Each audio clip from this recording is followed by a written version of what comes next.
Call to order. Welcome to the Laramie City Council work session, Tuesday, October 14, 2025. And as usual, we start these work sessions with public comment on non-agenda items. Is there any public comment on non-agenda items? Seeing none, we will move right along. And our first work session, I would like to welcome Neil Rickner with Heirloom Company, and he is going to present to City Council about the Heirloom Company and the innovative work they're doing. So welcome, Neil. Good to see you. Hit the button. Okay. Thanks for having me. Thank you. Thank you. All good? Okay. Great. So I'll just start with a bit about me. I started my career as an F-18 pilot in the Marines. I spent 12 years active duty, deploying to all the spots you would imagine between 2000 and 2009, and then business school, and then to Google and Google X. So I was at that organization for about 10 years. I started working on wind energy while I was at Google X. And actually, while I was at that company, the founder of Heirloom, Robert Lumley, who's from Laramie, went to Europe, of all places, to see my company present what we were doing. And my company sort of inspired him, but he also looked at what we were doing and said, that's too complicated. Let's do it simpler. Let's put it on the ground on a rail. And if I had met him when that happened, which is like 2015, 2016 time, I would have argued with him, but it turns out he was right. So he started the company in 2015. He sort of toiled in his backyard for about 5 years with friends and family money, a little bit of college roommate money. And by 2020, he had gotten enough traction to get funding from Breakthrough Energy Ventures. That's the Bill Gates fund, Lower Carbon Capital, which is another multi-billion-dollar fund. And then he made a prototype here in Wyoming in 2023, and that's when the investors sort of asked me to join the effort. So I joined in 2023. We closed a round of funding last year, and what I'll take you through now is sort of what we're building. If you look at the images, just so we don't, we start from a level set of what it is we're doing. Functionally, this is a wind turbine, but it's got distinct advantages. Number one, it's lower cost. But in addition to that, it's lower to the ground. It doesn't have red flashing lights. There's a bunch of other benefits that I'll talk about. But think about those sails as a sail on a sailboat. Wind comes in from the side, it drives the sailboat forward. In the same way, wind is hitting those wings and driving the wings forward. Those wings are all attached to the same belt. It's an industrial off-the-shelf belt used in automation, elevators, things like that. But like a mule chain, those wings all pull in that belt. That belt goes all the way around the circumference of the track, and then the belt drives a series of electric motors. These are just circular rotary motors, electric motors that are vertically oriented, and there's one gear at the top. So as the belt goes by, it drives that spindle and it drives the motor. We have 4 motors in the corners, and it's as simple as that. Wind drives the wing pulls the belt drives the electric motor. Let's see if I can get this to advance. There we go. So this is a bit of the history. As I mentioned, started in 2015. The prototype, which was out near Pine Bluffs, was built in 2023. That was a kilowatt scale prototype. I'll show you a picture of it later. And we are off to the races now, sort of designing our megawatt scale system. We have a site that we're currently building just north of Rock River. And as I was saying just a few minutes ago, the shop, our building, we call it AGHQ for Heirloom Global Headquarters. There's actually only one building, but it's our global headquarters. Is out by the airport. So if you ever drive into the airport, you'll see our big Heirloom sign. We've got a big workshop in the back, and it was humming today, right? People grinding and painting and putting stuff together because we're getting ready to put this thing up. We broke ground in June. Mayor was kind enough to come out and see the groundbreaking ceremony. Thank you for that. We are now we've got the foundations up, and the next is to put the columns up and build the rail, et cetera. Let's see. It's all right. There we go. You all know, I mean, this is sort of the why. You all know that demand for energy is booming, that we cannot keep up because Trying to move the words out of your page. that's okay. No worries. Okay, there we go. Yesterday's tech can't keep up. The reason is that most of energy generation, almost all of it, is built on a heavy industrial mindset. So think whether it's a currently operating nuclear plant or a nuclear plant of the future, a gas plant or a wind turbine, they're generally built on low volume. You build one plant, you design that one plant, and then you build it, and it operates for a number of years. Or in the wind turbine's case, you spend a lot of years designing that, and then you build a few hundred of that machine. What is not done today is light industrial for energy generation. So I think of light industrial like Model T industrialization. Think of common materials made into simple, robust parts at high volume. That's sort of the Model T mindset we have. And the reason that we're in an energy shortfall now, and at last count, that was a 36 gigawatt shortfall with electrification, with data center growth, with just the demand for more energy from a growing population, we're at a 36 gigawatt shortfall. And all of this technology you see on the screen is on a 5 to 10, maybe 15-year timeline. And so what the world needs is low cost energy, right? I'm a capitalist. We're capitalists. We're going to build low cost first, but also fast and easy to build in more places. And that's what we're doing at Heirloom. So this graphic won't work because this is a PDF, but we've already talked about how it works. This is 95% steel and aluminum made into 58 unique parts. In contrast, the current wind turbine of the same size is about 1,500 unique parts. We're building 58 unique parts. So that's that common materials built into simple, robust parts at high volume. And so we can have a really robust supply chain. That supply chain can be here, 95% steel and aluminum. We can get that here. We can build it here in Wyoming, and we can deliver it locally as well. It's scalable because those 58 unique parts, to build a gigawatt is 1.5 million parts. That's a lot. But if you're building that on an automated production line for GM, they build 250,000 parts a day of this scale and size. That's a gigawatt in a week. Now, I can't build a wind park of a gigawatt in a week, but it gives you a sense of how we could accelerate the use of this technology. It's also scalable because those same 58 parts get put into a 150 kilowatt system. It's the same 58 parts for a megawatt or 3 megawatts or 5 megawatts. It's just you reusing the same parts over and over again. And this is our moment.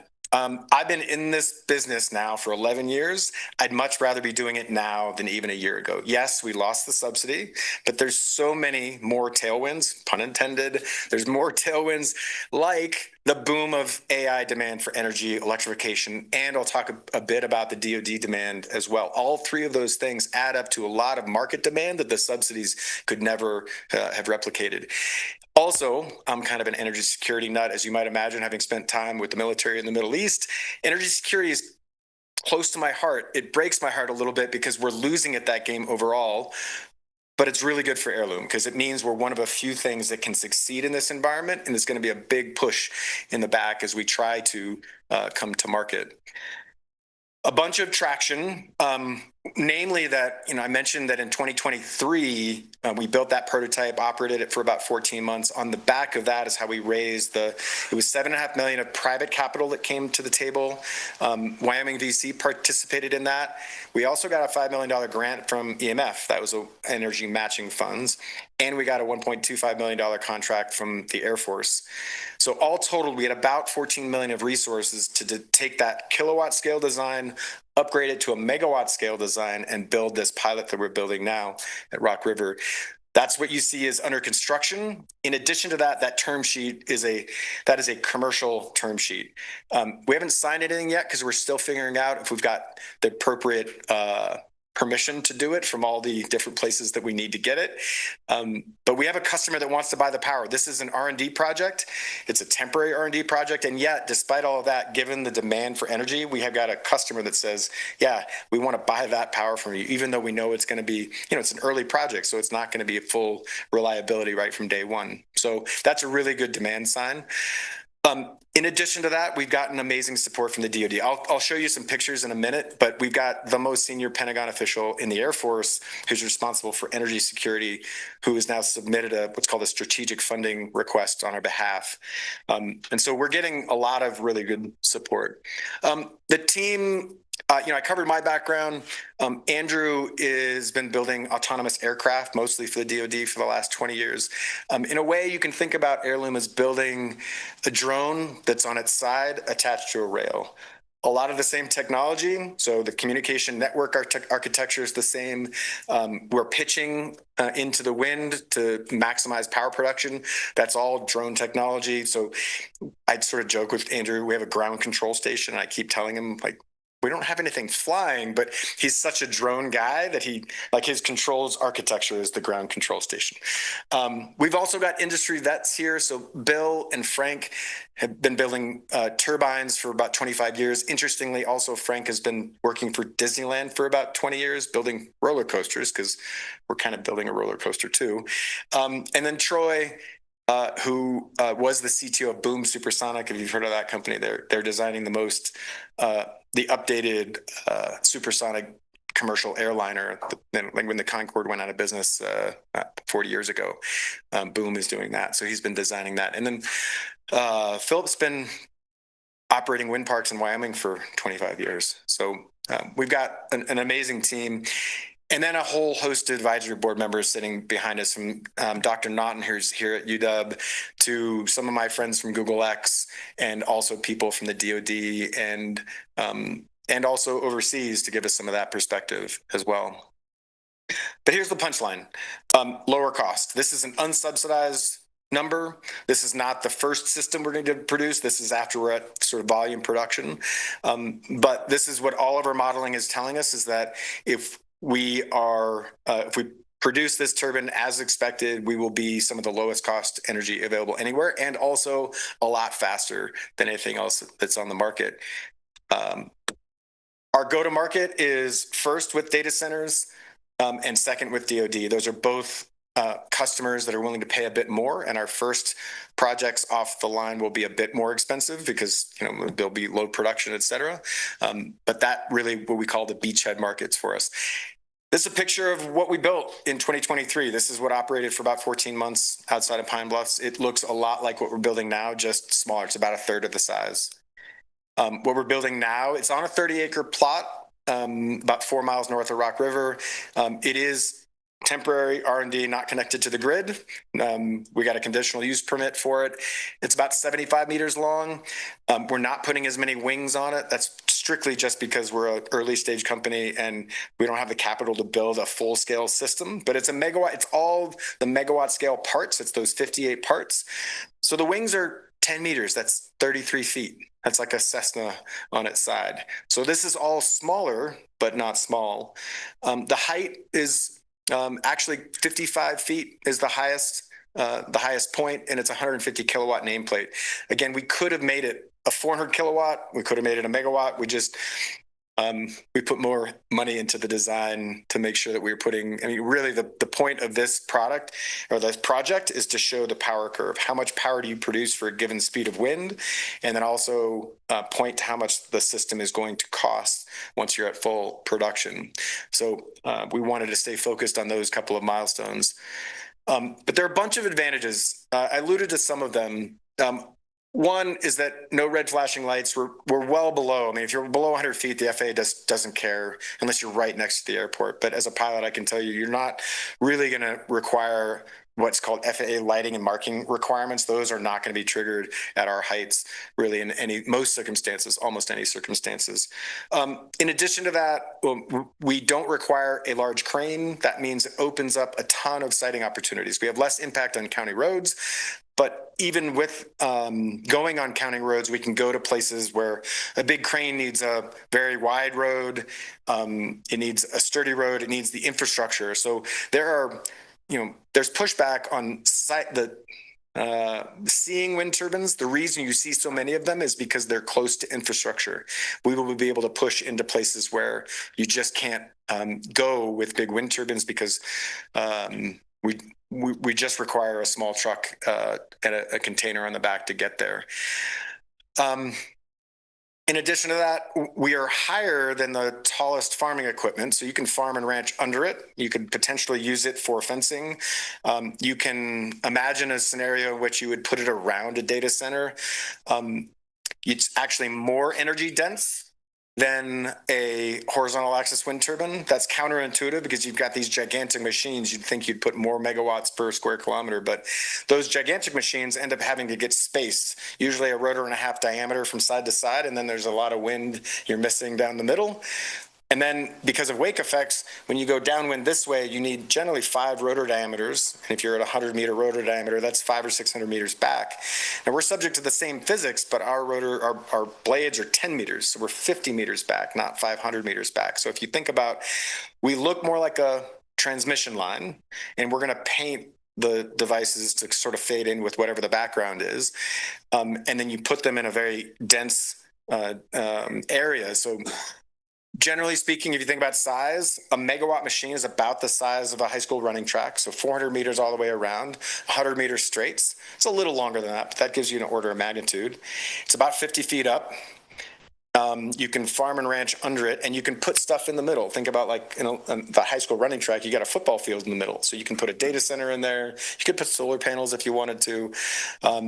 Actually, some of the stuff that we've seen has been gas plants paired with batteries and the heirloom around the outside of it. So there's a lot of opportunities here. I also will highlight that I've shown you only symmetric pictures, but there's nothing that says this has to be perfectly symmetrical. So we've talked about potentially putting this on ridge lines, and you'd follow the contours of a ridge line with the heirloom device.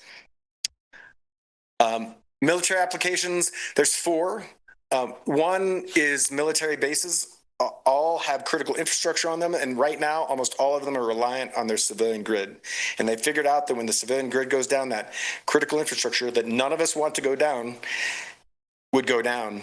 So they're building microgrids on their bases. That means power that they own and create. So that's nuclear, gas, and geothermal, wind, solar, and storage. But they get to the wind part, and they're like, I don't want to put a 400-foot tower up on my military base for probably obvious reasons. So that's where we're getting our initial traction, is because we're building already this utility scale wind turbine, but we can also put those on bases. Next is an expeditionary base. Think like Al Asad or Bagram, something where you could have the CBs do the light construction work to put it up. After that is a floating offshore version of it. That's sort of the third to the right. That's really interesting when you think about projecting military power overseas. One military planner said to me, it would be, if you think about how the military is electrifying with drones, both underwater, in the air, and on the surface of the water, she said to me, it would be really crazy for us to put $1 million a day naval vessel full of diesel fuel 7,000 miles across the ocean to power a diesel generator that's just going to create electrons to power our electric drones. So they want to produce power out in those remote islands. That floating heirloom is a really interesting prospect for them. And then lastly, special operations forces. These are small teams. So this would be like a containerized version of an heirloom where, the blades pop up. We've got amazing backers. I sort of alluded to this before. A couple of really big investors. Wyoming VC has been amazing. We've also got the Air Force and the Wyoming Energy Authority. Along with, just partners, University of Wyoming, we've got student support, faculty support, and have since the beginning. So the grand vision here is gigawatts across Wyoming, but also up to northern Canada and the Arctic, and places that we just haven't been able to go. If you think about it, we haven't put wind generation anywhere you couldn't get a big crane. That's a lot of places. That's the far north, the far south. It's basically the whole underdeveloped world.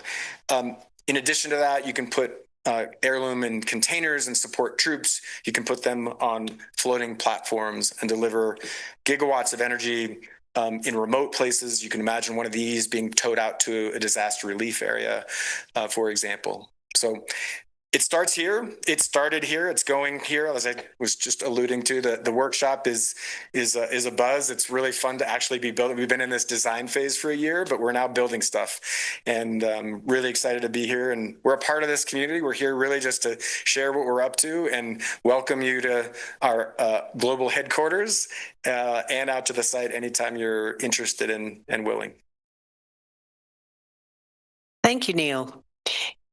Councilors, questions and or comments?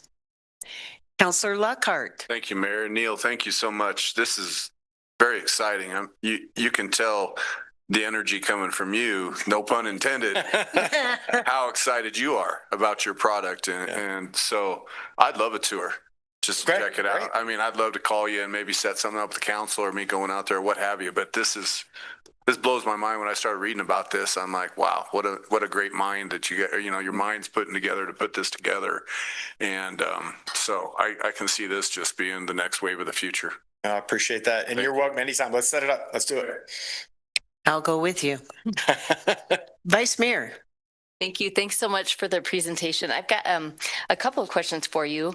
When you were talking about it being able to go along a ridge line, would there be potential then, or maybe with what's being built already, if a portion of it perhaps got damaged, can you still allow the rest of it to continue to produce energy based on, like, can it be shut off at one point and started at another point, or does it take that end to end? Yeah, in the current iteration, we have a belt that goes around the entire loom. And if one wing fails, it will just drag it around. And our math is that about 10% of the wings can fail and it'll still be producing just fine. It'll have a lot of drag because think about that wing is sort of limping around. Now we have a whole in engineering world, we've got a failure modes effects analysis, so a whole tree of like, if this, then that. There are some scenarios in which we would just shut the system down and not operate it further. Most of the scenarios though are like a wing stops functioning, it's not operating optimally, it just becomes a weight, a drag, no kidding. I will also mention there's some other things that I'm really excited about, maybe even more excited about than this, is that we have to prove that this basic architecture can work at this scale. Once we do that, there's a few other things we're really excited to do. A linear generator, for example, is just an electric motor laid out flat. And if we can get rid of that belt, just eliminate the mechanical complexity with an electrical solution, we really want to do that. I'm getting emotional about it. Like, I really want to do that. But in that scenario, then the roller coaster guys like to talk about this off ramp and call it the penalty box, where it's just like a railroad track. As a wing would go by, you just stuff it in the penalty box and everything else would just keep going. So that linear generator opens up a world of possibilities. It's less complex even than what we're doing now. So yeah, that's a future project. That's awesome. I've got one more. Councilor Bowling. Oh, you've got a follow-up? No, not a follow-up to that. I have a separate question. Councilor Bowling. Thank you, Mayor. Thank you, Neil. I had the privilege of being able to join Mayor Cumby in June for your groundbreaking, and that was just very cool. And that came on the heels of doing a little bit of like public advocacy work for energy subsidies. So I'm curious how that has affected Heirloom currently. But also on top of that, just want to say, I mean, the idea that this kind of innovative company moving towards energy independence for the state is here is just incredibly important to me. And I haven't gotten to come visit the workshop yet, but I've been to the Rock River site. I want to go back out and see how it's going. So maybe we'll set that up very soon. Awesome. I'll say this, it has not impacted us directly yet. It's directionally undesirable, of course, but we'd always planned for Heirloom to be the lowest cost energy subsidy free. It will impact the first couple of projects that we had planned. But we're racing already, now that we're under construction of the pilot, we're already thinking about getting our commercial demo started. So in this world, it's prototype, pilot, commercial demo is the sort of trajectory. And the commercial demo, we'd always planned for 27. If we start construction by July 4th, just happened to be that day is like a year from when the BBB passed. If you start construction July 4th, 2026, we will qualify for the IRA. That'll be the last one that qualifies, but we will qualify. So we're doing that. We're in the development of that, looking for where that's going to go and how big and where and who the partners are, et cetera. Outside of that, I mean, it's just the reality. It's sort of, I've been in this space long enough. There have been ups and downs across, the IRA was so exciting because it codified, made permanent, theoretically, some subsidies that had been on and off again for a number of years. So this is sort of another lump, but we're used to those lumps. And thanks for being there at the groundbreaking. Appreciate it. Councilor Doherty. This seems like it would be really good for ranchers that want to bring in more revenue or power their pivots and all that kind of stuff. So 30 acres seems pretty doable. Yeah, it's been fascinating to me. One, you can imagine. I can imagine putting these in a place where neighbors don't see them. So if there is a landowner that wants one, but their neighbors are not a fan, we can position these potentially more flexibly so that they're just not as visible. But in addition to that, I've been surprised. It's not something that I saw coming necessarily, but I've had a lot of ranchers just say, could I just get one? Like, I have these visions of making many, but I think it's also really attractive to think about, well, this could be the power for that property and maybe a little bit more. But I'm very early in that exploration. I just know that there's interest, which is really, it's great to have interest for anything you're building, for sure. Councilor Freed. Thank you, Mayor. Thank you, Mr. Rickner. Really awesome technology. And I have a whole bunch of questions, but I think I'll limit it to just a couple and we can continue from there. But one is, I guess, just what's the noise output from one of these?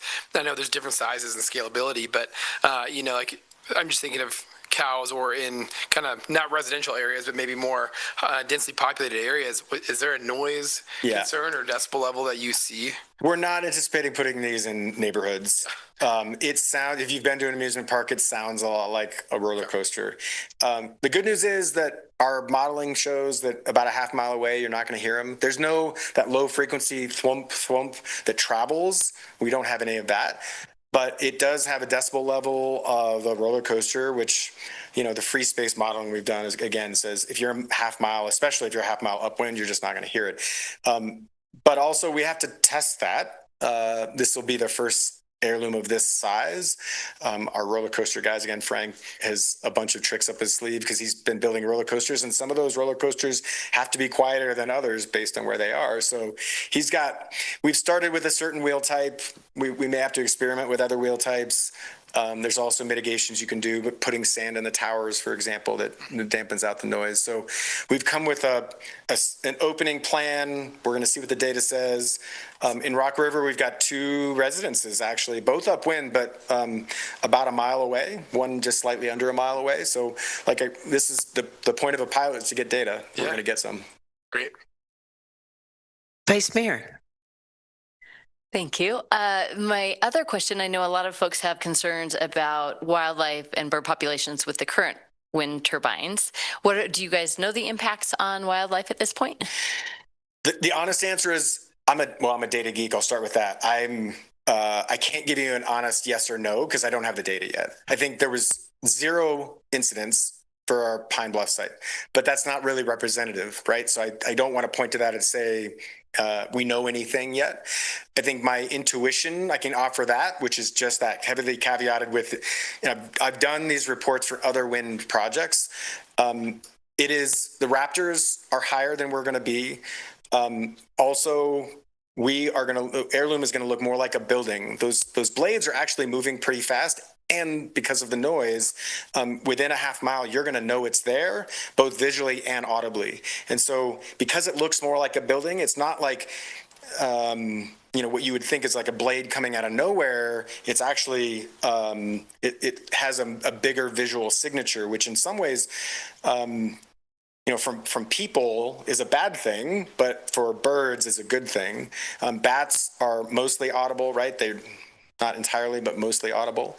But but we also can't say what the migration impact is going to be. I know that's something that Game and Fish is interested in and paying close attention to, and we've been partnering with them to really understand what that impact is. I think in some cases you're going to want to use heirloom as a fence, and other cases you want to be as low impact as you possibly can. So intuition is that it's going to be lower impact on birds, especially the ones that are on lists, but we're going to get the data, and then I can have an honest conversation about it. Yeah. Thank you very much. And after I attended the groundbreaking and hearing the whole team speak, it was just so exciting for Counselor Bowling and I that we immediately went up to you and said, we've got to have you speak to council. And I am just really appreciative that Laramie is the global headquarters. And I look forward to, this would bring high-tech, good paying jobs to our community. And I appreciate the commitment to establish the company here. And I believe that we have the capacity to provide you technical staff that you're going to need. Great. That's music in my ears. That's our plan. Neil, thank you so much. And I look forward to the tour. Yes. And we'll see how many want to go out there, and we'll get out there. We'll work it out. Awesome. So the next step I'd like to do is to ask, is there any public comment on this agenda item? All right. Seeing none, thank you so much for coming tonight. All right. Thank you. Thanks. Thank you. Our second work session is the auditor's report to City Council. Director Wade.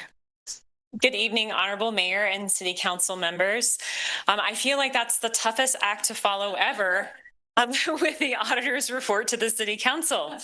So we'll do our best to meet that expectation. My goodness, what a cool project. As you know, Council, you actually employ our auditors, Klinger Hagerman, small business local firm, to conduct the city's annual financial and compliance audit. Remember, there's a compliance audit as part of that because we receive enough in federal funding that is mandated. And part of the auditor's responsibility is to communicate with you as the governing body each year. And so this is that kickoff communication. The auditors are here doing their field work right now. We are just starting that process. Remember that we issue our annual comprehensive financial report, the audited report, no later than December the 31st each year. Sometimes our compliance report comes a little bit after that. That is totally acceptable in alignment with the guidelines that we have. And so we really are starting our financial reporting season. And on the heels of that comes our budget season. So you're going to be seeing and hearing a lot about finance. And of course, we have a legislative session in there too. And so there's going to be lots of activity in this vein coming up.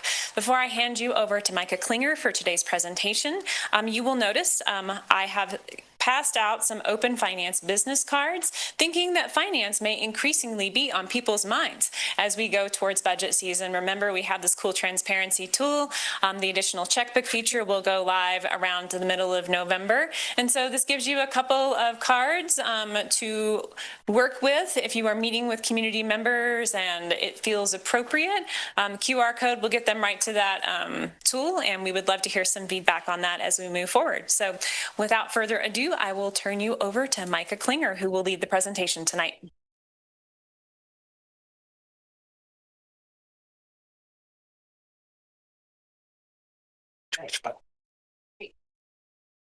Welcome, Mr. Klinger.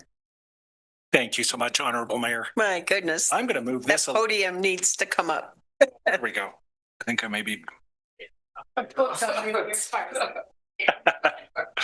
I think that will suffice. It's not very often that I feel small, but you guys sitting up make me feel. Thank you, Director Wade, for the kind introduction. Thank you, Honorable Mayor and members of the City Council for your time this evening. As Director Wade mentioned, my name is Micah Klinger. I am one of the audit partners with Klinger Hagerman, your external audit firm. And tonight is that kickoff communication for our annual audit, similar to previous years. There we go. This right here just gives a brief overview of what we're going to discuss today. We're going to go over just kind of a brief welcome, the scope of the annual audit, the responsibilities under the annual as part of the audit, both for you guys and for us as your external auditors. We are briefly going to go over the audit strategy, our plan scope, the overall timeline, and that really kind of concludes it. So going to the next slide. Our professional standards or auditing standards require us to communicate with you, those charged with governance, i.e. the City Council and management, matters related to the financial statement audit that are, in our professional judgment, significant and relevant to your responsibilities as governance over the financial reporting process. This communication is going to just provide an overview, as I mentioned before, of that overall strategy and the areas that we'll focus on for the fiscal year ended June 30th, 2025. These next, I believe it's 2 slides, we'll go over just at a high level the scope of our audit. First and foremost, the annual audit is performed under U.S. generally accepted auditing standards. As your auditors, we are engaged to audit the financial statements of the governmental activities, the business activities, each major fund, and the remaining fund information of the City of Laramie. For the fiscal year ended June 30th, 2025, in addition to the note disclosures that are included in your financial statements. Governments also have an extra set of auditing standards that are applicable. And so we also, in addition to testing or performing our audit under generally accepted auditing standards, we are required to perform the audit in accordance with government auditing standards. And there are 2 kind of main areas that, as you can see on the slide, that we do have to focus on under an audit that is performed under government auditing standards. The first is internal controls. So as part of our audit process, we put a heavy focus on the internal controls over the various cycles and areas within the City of Laramie. And the considerations of those internal controls are for us to perform risk assessments to help us design the nature, scope, and timing of our audit procedures based off of what we're seeing, whether those controls are properly designed and implemented. However, one thing that we do not do is we do not give an opinion on the operating effectiveness of those internal controls. It really is just an assessment tool to help us design our audit strategy. In addition to focusing on internal controls, as part of the audit, we also focus on laws and regulations. As part of obtaining reasonable assurance about whether the financial statements are free of material misstatement, we are required to perform tests of the city's compliance with certain laws, contracts, and grants and other provisions that are applicable to the City of Laramie. Lastly, and Director Wade briefly touched on this, the city receives a certain level of federal funding that causes it to have what they call a single audit, which is essentially just a compliance audit of the federal awards that were received and expended by the city during the fiscal year under audit. As part of that process, we go through and we evaluate and test the compliance of the different compliance requirements that are applicable for the major federal programs of the city for those awards that it received during the year in accordance with the U.S. Office Management and Budget's compliance supplement. They issue a compliance supplement every year, and that helps dictate what we need to focus on in regards to testing those compliance with those applicable requirements. And we do give an opinion over the compliance with those applicable grant requirements. This will lead us over to just briefly discuss or provide an overview of the responsibilities under the audit. This first slide discusses the responsibilities for those charged with governance, so the city council and management. You are generally responsible for the designing, implementing, and establishing and helping maintain effective internal controls relevant to the fair presentation of the audited financial statements that are free of material misstatement. You rely on your management team and your accounting department to help you with that. Additionally, following laws and regulations, that is a responsibility of the governance body. In addition to that, ensuring that there is reasonable assurance that government programs, those federal awards that we already discussed, are administered in accordance with the applicable compliance requirements of the grants that the city is receiving. Additionally, informing the auditors if you become aware of any fraudulent or suspected fraudulent activities, that is a responsibility of the governance body and management. And lastly, to help ensure that management and financial information is reliable and properly reported. The next slide just kind of provides at a high level the responsibilities of Klinger Hagerman as your external auditors. We have the responsibility, as described by professional standards, to express opinions about whether the financial statements prepared by management with your oversight are fairly presented in all material respects in conformity with U.S. generally accepted accounting principles, or U.S. GAAP. The last paragraph on this slide really is probably the biggest takeaway, and that's just the fact that our audit of the financial statements does not relieve you, members of the City Council, or management of your responsibilities. Now I'd like to spend a little bit of time just to go briefly over the audit strategy for your annual audit. An audit includes examining on a test basis evidence supporting the amounts and disclosures in the city's financial statements. Therefore, our audit will involve judgment about the number of transactions that we look at and the specific areas that we look at within your financial statements. And I'll go a little bit deeper into what that means. Additionally, our audit will include obtaining an understanding of the entity and its environment, including any changes that have happened since previous year audits. As I previously mentioned, we do look at your internal controls to help with that process. And as part of this, we are really just looking kind of at the beginning of the audit to identify any potential risks and areas where we need to place more focus. As you can see kind of in the bullet points here, material misstatements may potentially result from the areas that are listed on the slide. You know, they could be a result of errors, fraudulent financial reporting, misappropriation of assets, or violations of applicable laws or governmental regulations that the city has to adhere to.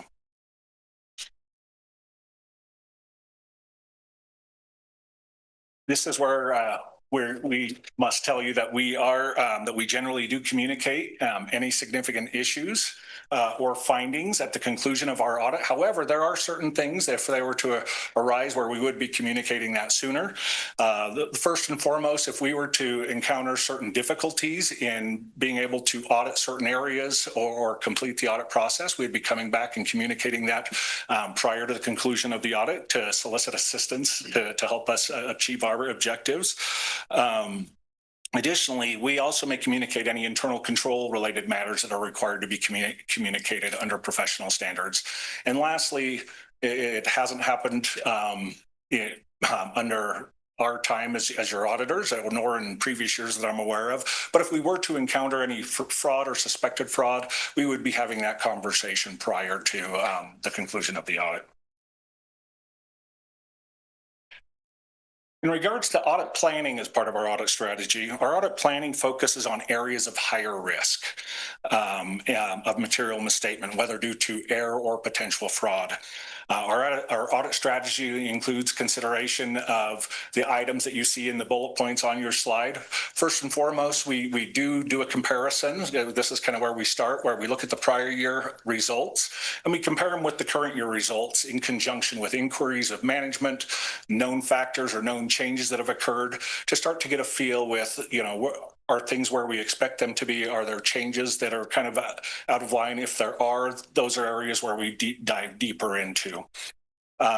We also focus on areas with a higher inherent risk. You know, they're just in any municipality, there are certain areas where there is a higher potential risk of misstatement due to whatever matter that could affect it. It could be estimates or different things that could cause an area to be, you know, an area that might be more complex.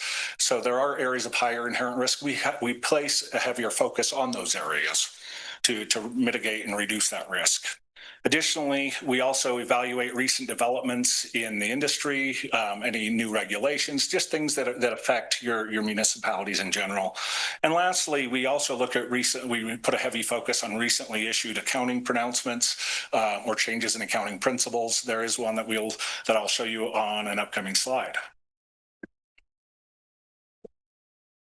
We also focus on the city's significant accounting policies and procedures. When at the conclusion of the audit, you'll see those listed in note 1 of the annual financial report for the city.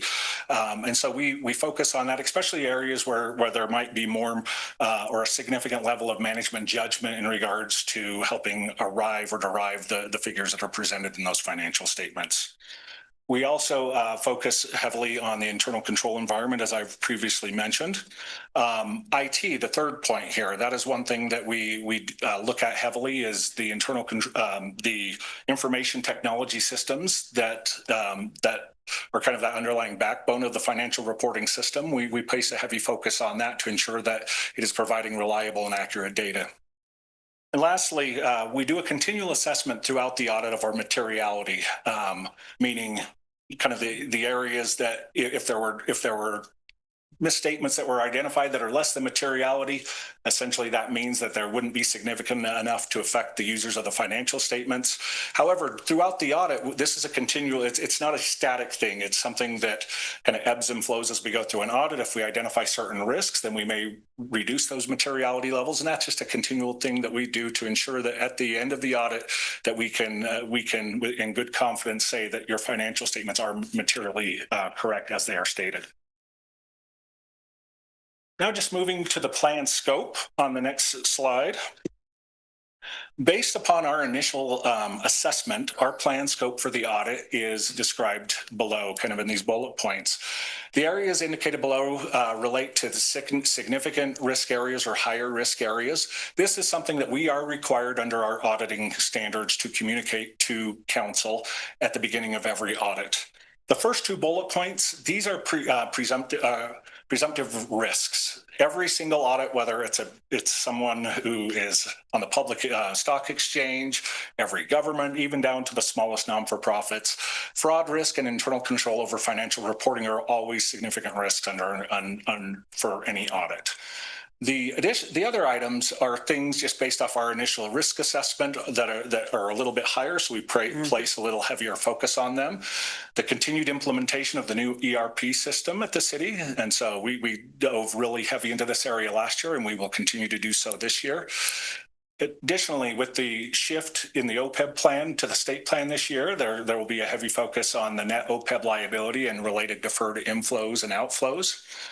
I mentioned previously here a couple slides back about new accounting standards. That's that second to last point that you're seeing on this slide. The implementation of GASB 101 related to compensated absences. The GASB, to justify their existence, is always coming out with new accounting standards. And you already had compensated absences on your books, but they decided, hey, let's look at it a little bit differently. And so it's not a huge change, but it is something that we have to focus and dig into a little deeper this year.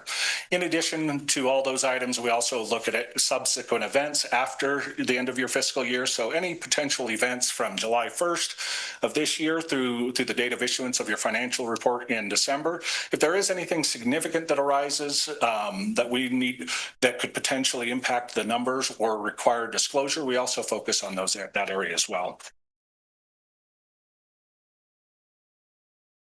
Now to kind of wrap it up, we're in our last couple of slides, just the overall timeline. As Director Wade mentioned, we are in the thick of things. We are in the middle of our field work, testing those balances and those transaction cycles that make up those numbers that arrive in your financial statements. Our audit planning started back in August and September, where we went through our risk assessment and designed our audit strategy and the particular procedures that we we're going to perform and are performing. Our audit field work is really heavy this month, the month of October. And as you can see up on the slide, the month of November, that kind of segues into the report preparation and communications of any matters that arose during the audit. And then lastly, as Director Wade previously mentioned, the conclusion and issuance of our audit opinions with your financial statements in December. And the last slide is just kind of a high level. We did provide an engagement letter back in May 6th that talked about a variety of things. One of the key things being independence. We are required to be independent of the city, in fact, and in appearance, so that we can opine and people can rely on that opinion that we provide. The next slide, and this is our last slide, just a brief kind of a highlight of the key members of your audit team. Abby Hagerman, the Hagerman and Klinger Hagerman is one of your audit partners. We have a new audit partner who's joined us this year who is providing support, Randy Watkins. We previously worked with him at BDO. And then your two main audit seniors on your audit engagement are Melissa Kerr and Star Loving, and they've both worked with the city in previous years' audits as well. And then we have various staff that also are going to be behind the scenes helping as well. And with that, I would just like to turn it over to the Honorable Mayor and members of the council for any questions that you might have for me at this time. Thank you very much. I appreciate the presentation. Councillor Lockhart. Thank you, Mayor. Thank you for your presentation, Mr. Klinger. How many years have you guys been our auditing firm? I believe this is the fourth year. Fourth year? Yeah. Am I right on that? Okay. So yeah. Fourth year. I'm getting old and I'm. Well, I understand. Me too.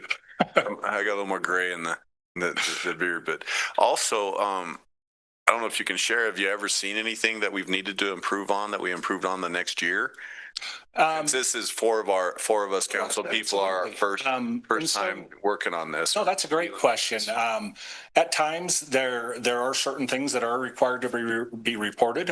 Several years ago, there was just a matter that was not identified as being significant enough to be reported. I believe it was the OPEB, the previous kind of OPEB plan. For a number of years, the initial assessment was that it wasn't significant enough to be presented in the financial statements. Some additional factors came to light that caused that conclusion to change, and it was significant enough that it resulted in a restatement of beginning year numbers. And when you have something like that, you're required to report that as what we call a finding. And as part of those findings, anytime there is a finding, the city will develop a corrective action plan. We continually monitor that to ensure that the status of that has been corrected. And so, yes, I guess long story short, yes, that is an example of a time. One thing that we do as part of our annual audit as well is there may not be things that rise to the level of being a reportable finding, a significant breakdown or restatement, but we also are looking for potential areas for improvement in the financial reporting process and internal controls. And so there are certain things, although they may not be significant findings, they could result in best practice recommendations. And I'm just happy to report that the team that you have in place are always very open to those types of suggestions, and they're very good at following and implementing any of those types of suggestions. So, yes, follow up. Thank you so much on that. Director Wade said it was Mr. Reckner would be a hard act to follow, but I will tell you that lady over there has the energy towards her department that Mr. Reckner has for his, because anytime she speaks, it is amazing and she makes it very understandable. So you're working with a good person and her team. Well, and it's a humble experience to follow both of the presenters before me. So, Councilors, further questions or comments? Yes, Councilor Freed. Yeah, thank you, Mayor, and thank you, Mr. Klinger. And maybe this is you might know the answer to this, or maybe Director Wade, but is this the first audit that we'll go through with that ERP software? This is the second. No, it's kind of a staged implementation. I would say the heavy piece that affected a lot of your financial reporting was last year. And so there was a lot of additional work that went into, that's where kind of your main numbers were migrated from the old system to the new system. There still are several modules that are in place. And the one thing I will say about your team here at the City of Laramie, that I always like to say that no implementation is a good implementation. They just always have challenges. I would say my observations based on last year's audit and looking into that implementation is your team that is in place put as much due diligence and time and good planning into the process that it was probably one of the smoother, that you may not feel this way, but it was one of the smoother things that I've actually seen from an audit standpoint. And so it's something commendable and something to be proud of, I think, as council. That's great. And I think that software is supposed to be hopefully really helpful. So that sounds great. Thanks. Councilors, further questions and or comments? Councilor O'Doherty. I guess I'd like to put a shout out to our staff. I know when I worked for the university and when we get an audit and I have to find this receipt from this date, and I was always freaking out because I always feel like I probably did something wrong.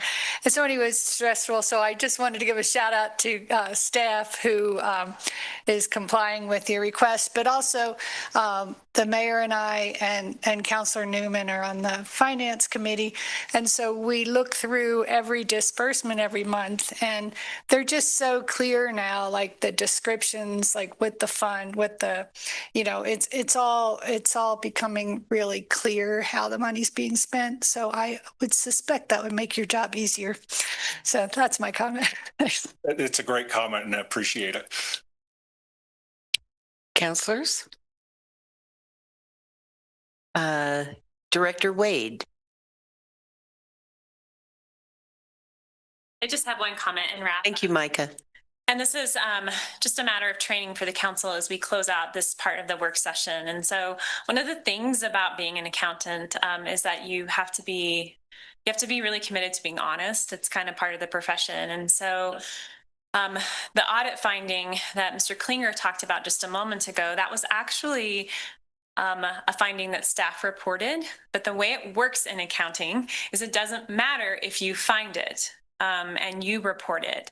If you were doing something incorrect, it is still an audit finding, regardless of the source. And that's how the profession works, because it's meant to maintain a high level of trust and integrity. And it's something that I really like about the profession, but it's also something that may be a little counterintuitive. And I felt I wanted to explain, just if we're talking about audit findings, there is a difference between an audit finding that staff report and implement an improvement to, and an audit finding that an auditor would find in their procedures, and both can happen. But as a governing body, I think looking at the reason for audit findings is a really important thing, and you should pay attention to that. That's all the wrap up I had. Okay, thank you, Director Wade. Is there any public comment on this agenda item? All right, seeing none, we can go on to our next work session, which is considering revisions to the storm surface water utility ordinance.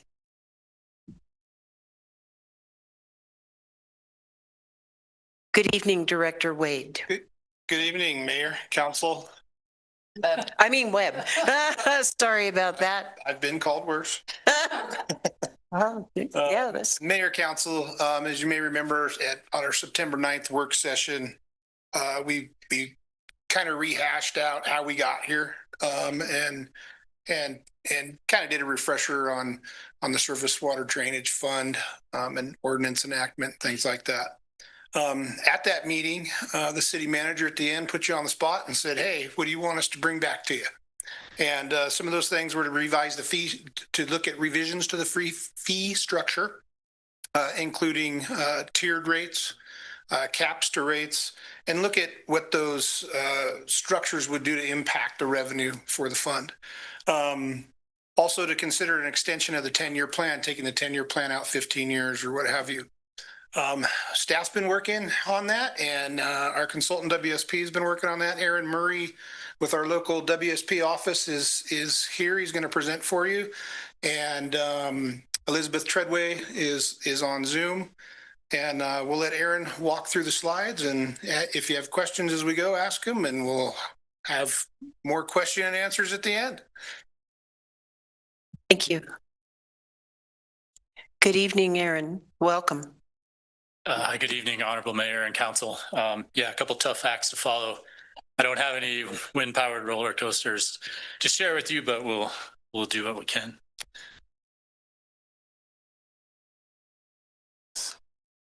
Okay, yeah, so kind of recapping your request from the September 9th work session, we're going to evaluate, we evaluated the impact of caps on residential and non-residential parcels, looking at the single family residential in the $30 and $50 range, non-residential $170 cap and above on that. Evaluate extending the capital program out from a 10-year program to 15 years, and evaluating a tiered system for single family residential. So I wanted to start with, this is a graph that we showed you before that shows the distribution for non-residential parcels. It's got a bucket for every $5 increment of bills. And I wanted to point out that there was nothing special really about the $170. We just ran out of room on the graph to be able to show the detail at the lower end of those. So just wanted to share that. The next graph is showing the entire distribution of non-residential. If we just have if I can go to the next one, here we go. A $100 bucket from 1 to 100, 2 to 300, and so on, all the way up to $9,000. So those are monthly bills.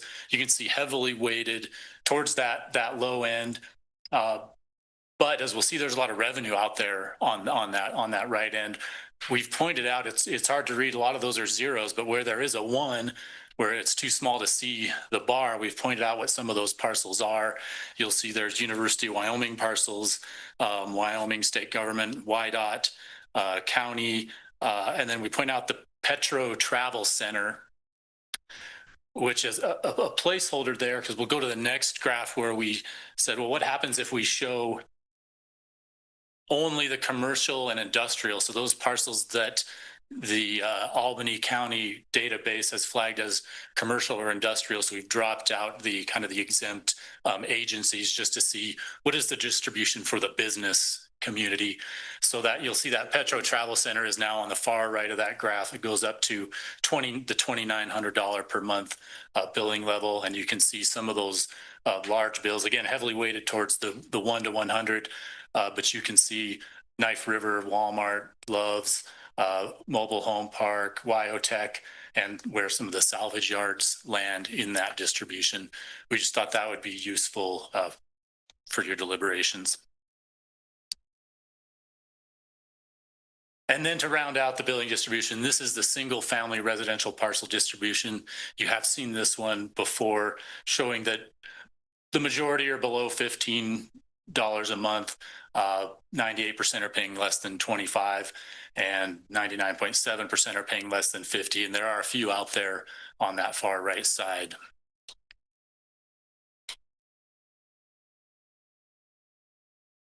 So one of your questions at that September 9th work session was how much revenue is out there on that far end. And so we looked at, this is a table that's comparing the current rate structure.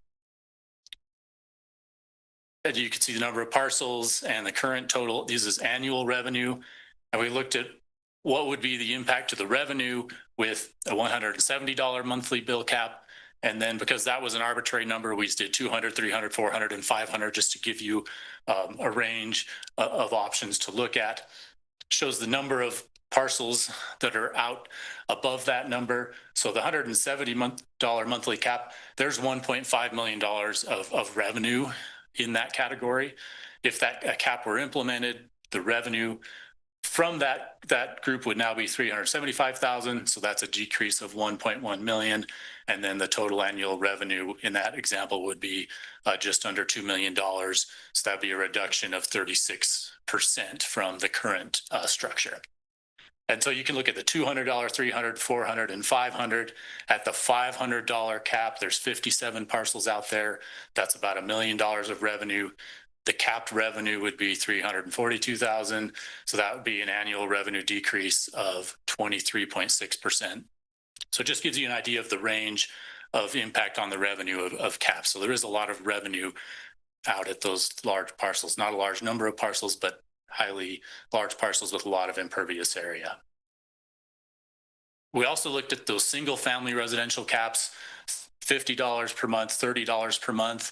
Not a lot of properties out there. You can see the impact is less than 1% for either of those caps, $50 or $30. So not a big impact to revenue. So that leads to the question of what is the impact to the level of service for those potential changes. So we ran the rate model kind of at the low end of the non-residential cap at $200 and at the high end of $500. We can kind of infer what would take place in between, but again, to give you that range. So on the maintenance side, you can keep that same planned level of maintenance, that medium level of maintenance. That's hiring 4 additional staff in the Public Works Department. That's additional equipment. Those additional staff are doing an increased sweeping program, increased inspection and CCTV camera inspection program, and provides the ability to self-perform small system upgrades. So as the Public Works Department inspects a pipe and says, yeah, this one's about to fail, they can go in depending on the size and length and do that themselves. So that was important to staff to keep that maintenance program. And most of the dollars are in capital. So when you make a reduction, that's intuitively where the impact is going to be. So if you look at the capital program, as you asked, we looked at extending that program from 10 years to a 15-year program. In that change, the city would really reprioritize their projects. And one of the reasons for that is that with that reduced revenue scenario, either 200 or 500, those big projects just aren't doable. There's not enough revenue to build up a capital reserve to do those. So the focus would shift to smaller neighborhood level projects, still projects that are on the priority list, but just the smaller projects. The large projects would move into the grant funding or a future specific purpose tax to fund those projects. The difference between the $500 cap and the $200 cap on the investment is at $500, you can spread that out and still get about the same dollar amount that you were going to get over 10 years. But again, you can't do a really big project in 1 year without stopping all activity for a number of years to build up that capital, which is likely not a practical way to manage it. So the large projects are into that grant or SPT project category. At the $200 cap, that capital investment is reduced by about 28% over those 15 years. So the $43 million that you in the current rate structure have planned over 10 years now is $31 million over 15 years. So a reduced program, again, smaller projects. Can I? Councilor O'Doherty.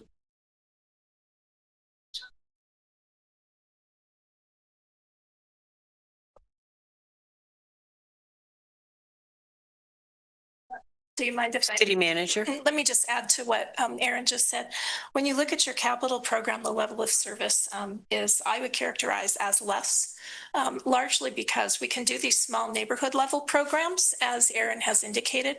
But really, I think just to put it in, layman's terms, what you're losing is the ability to increase the capacity in the system to take in more stormwater and move it more effectively out of the city. And this is something we talked about with the consultants. You're definitely slowing down your progress toward increasing the size of the system and its ability to take in more water. What you could be doing, though, is making the water that does enter the system now at the allowable capacity flow more effectively, but you won't get that enhanced capacity that our plans and engineering designs tell us are necessary in many areas of the community. Yeah, so one example, the current program has a large project in North Laramie to enhance Labani Park with some upstream and downstream improvements to take flow out of the Reynolds Street River and relieve that kind of North Fourth area problem. That's one that under a reduced program would be moved into let's try to get a grant for that or pass a specific purpose tax. Instead, it would be those neighborhood level improvements. Okay. Yep. Councilor O'Doherty, you had a question? Yeah, that partly answered my question. I would just like some examples of the neighborhood level projects with the detention pond that was just upgraded at 22nd and Nighthawk. Would you call that a neighborhood level project? Yes, I would put those into that category as far as dollar wise. Pond optimizing existing ponds. There are smaller projects in West Laramie. Now that a large project has been completed to create an outfall, there are smaller projects to tie into that could be done. And elsewhere, in the community, those smaller projects, again, the city would probably would start by kind of reprioritizing and saying, okay, if we take out these large ones, where should we focus our efforts? And maybe there's some smaller pieces to, get ready in the event you do get a grant to be ready for the large one, do some of the precursor projects.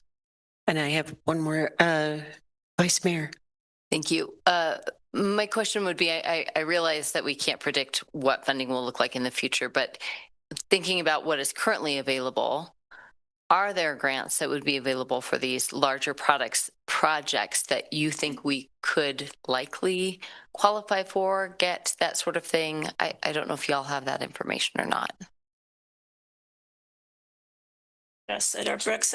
Council, if you'll recall back to our budget conversations in the spring, as part of the financial plan and outlook, we did certainly project grant revenue. We projected grant revenue in the financial plan of about $1.13 million. And of course, we also planned for the specific purpose excise tax to be contributing to help with these funds. So that was already planned and taken into account. As far as your question, Vice Mayor Richardson, about the grant landscape and asking me to prognosticate about whether it's drying up or not. I think we all are aware that state funding cuts are real, right? And that federal funding cuts are real. So we don't have any specific examples of grants that I'm aware of, unless Brooks knows something more current, that have gone away, like the NRCS grant that we were considering. But it's certainly a potential in the era that we live in that we could see some of those funds drying up or being smaller or more meager than was previously available. I could speak to a couple grants. There are 2 NRCS grants that the city has applied for. In the current rate structure, we made the assumption, let's hedge our bets and say one of those is successful and the other one is not. One of those was for that North Laramie Labani type project. So this would, shift kind of both eggs into the grant basket. But it's hard to say whether those will be successful, but they are so far proceeding.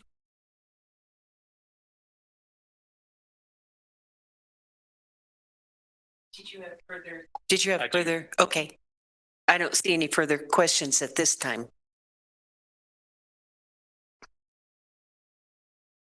So one of the other aspects you asked us to evaluate was a tiered rate analysis for the single family residential parcels.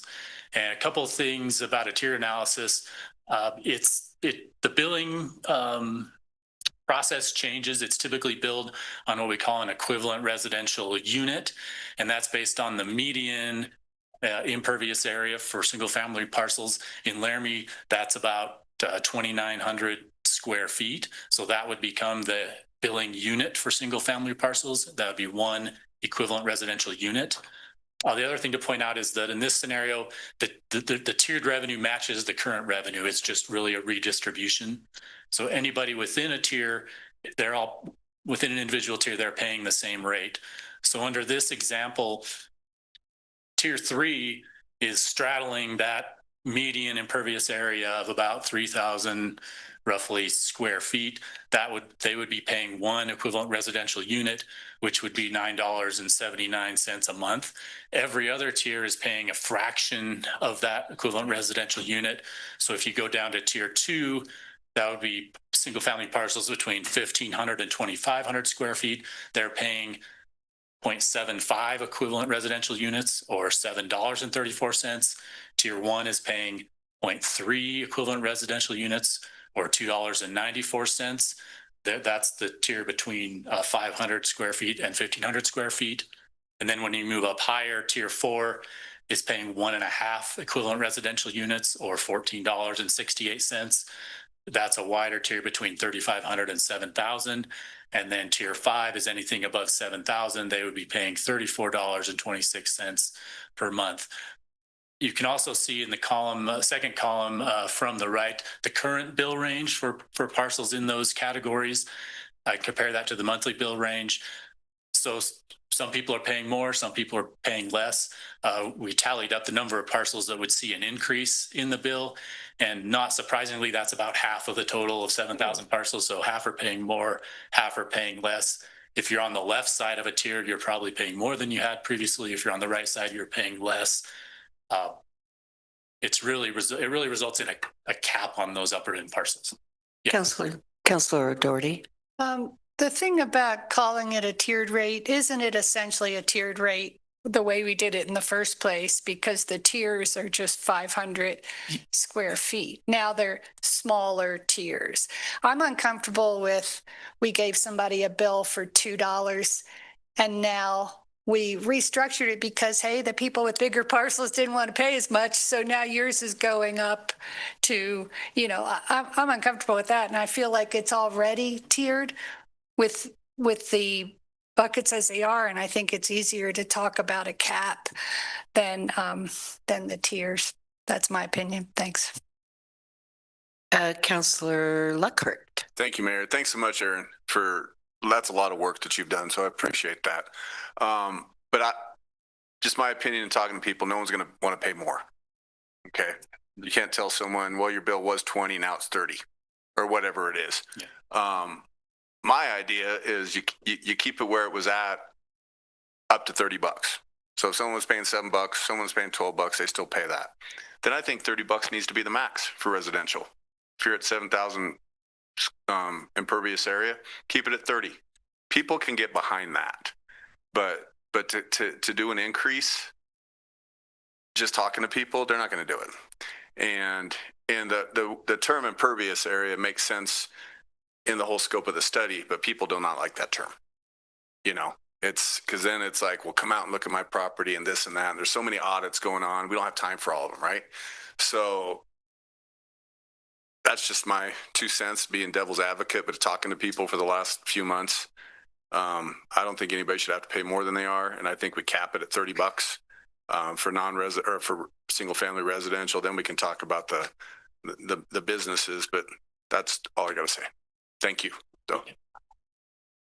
Councilor Freed. Yeah, thank you, Mayor. Thanks, Aaron. I know we're not done, but I appreciate all the work that you and our city staff have put into this for months and months. One of our constituents emailed all council about multifamily housing, and is that reflected in anywhere, in these distributions? Because it's not commercial parcels, obviously, or non-residential parcels, but that's not reflected in this single family housing. Is it, or is there a way that we can capture that? And I realized I didn't bring that up last time, or didn't think about it when we asked you to generate other numbers for us. Right. Yeah, so this is just single family residential. Multifamily would be part of the non-single family residential, essentially lumped in with the commercial. Thanks. I see no more questions at this time. Do you have? I do have just one more slide here to kind of summarize the options that we've shown you on the non-residential side. Again, looking at the 200 and 500 are shown here, but know that there's options in between. We just ran the rate model for those two, 24% to 34% revenue loss, no impact to the maintenance level of service. The capital investment at $500, still can get 43 million, though it's spread over 15 years and removes the ability to do those large projects. And the impact to the billing process, we wanted to show that for each of these options as far as the number of parcels, the number of owners that would receive a different bill. So in the capped rate for the non-residential, you can see it's 57 parcels at 500, it's 163 at 200. Again, the single family, not much impact to revenue, so no impact to the level of service. You still have that same capital investment program if all you did was the residential cap of $43 million over 10 years with the large projects. You can see it impacts 29 parcels at $50, impacts 159 parcels at $30.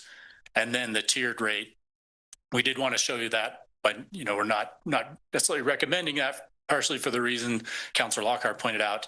That's a new billing structure for all residential parcels. That could be confusing.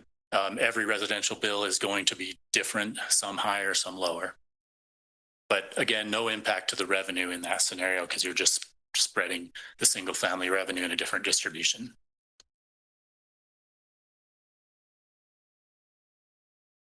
City Manager. Mayor, just to kind of wrap up and start off your discussion, I think from staff standpoint, we brought you the look at the tiered rate because you asked us to. But as Aaron already said, I think we agree with what both Councilor Doherty and the other councilor have said, that would be super confusing to the community at this point in time to move to a tiered rate structure.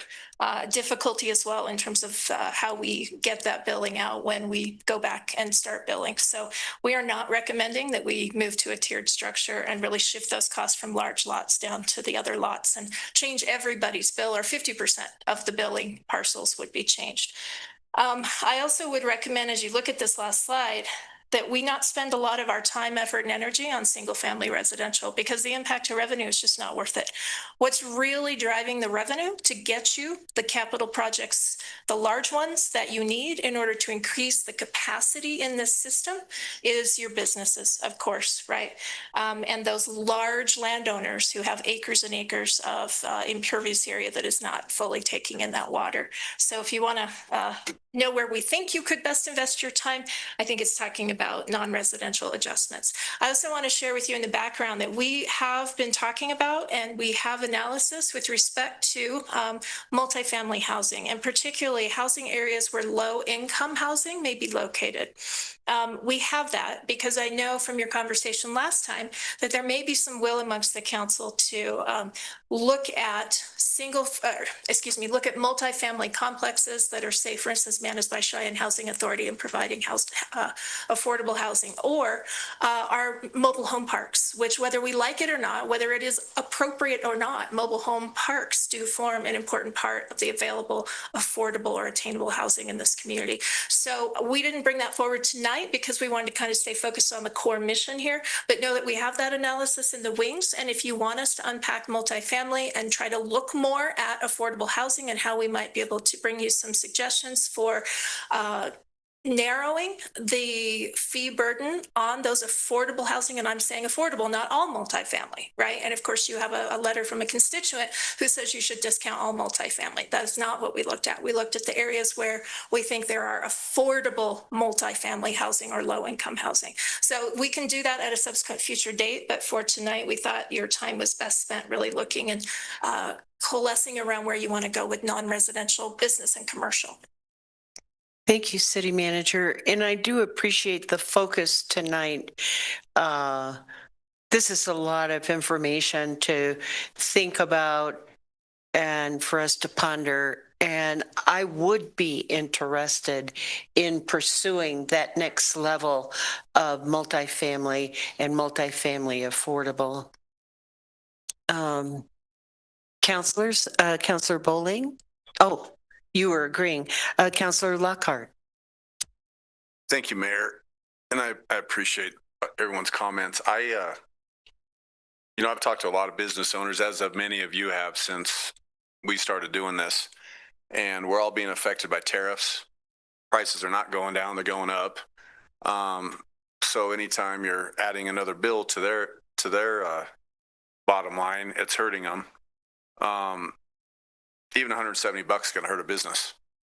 So I've talked to several of them that are being charged $500, $800, $1,000, and the most common number they said is $100. That's what they told me. You give me $100 bill and I'm on board. Okay, but if it's anything above that, they're gonna fight and scream just like they have before. So it's some pretty uncertain economic times right now. So and not have them pay more than they are now too. You know, like myself, I'm paying $38 at the bean. I don't want to pay 100, but if someone's paying 200 and they want to pay 100, so that's my 2 cents there. But it may take everything to go 15, 20 years. And maybe we do this for 10 years and then try to get it on a specific purpose tax for later on or get some grants. But we can't hurt the businesses that run our economy in town. Councilor Lockhart, if I can clarify what you're proposing, are you proposing $100 cap or $100 for every business? Thank you. $100 cap. You know, don't pay more than they are now. So, but then max it at $100. So even for a business that might have multiple acres. Don't penalize them. Okay. Vice Mayor. Thank you. And I appreciate the comments about that Councilor Lockhart brought up in speaking with businesses. I will also say I've spoke with a few business owners, and one who pays a substantial amount who said it's also important, and he's willing to do it because he sees what's happening and knows it's important. So I think there's a variety of folks out there. I don't want to keep it like it is now, obviously, either. And the tariffs are hurting people, definitely. But I will also say the city is paying those same tariffs. So our costs are increasing. So how do we balance, these increased costs that we have? And we don't want to just, hit the businesses so hard that they're throwing their hands up. So I personally feel like 100 is a little low. 500 might be a little high. But I think we've also, it's thinking kind of stepping back for a minute and recognizing that we also have costs that we've got to figure out how to cover. We saw tonight the proposal of what a tiered structure would look like for residential. Have we looked at what a tiered structure would look like for commercial or non-residential?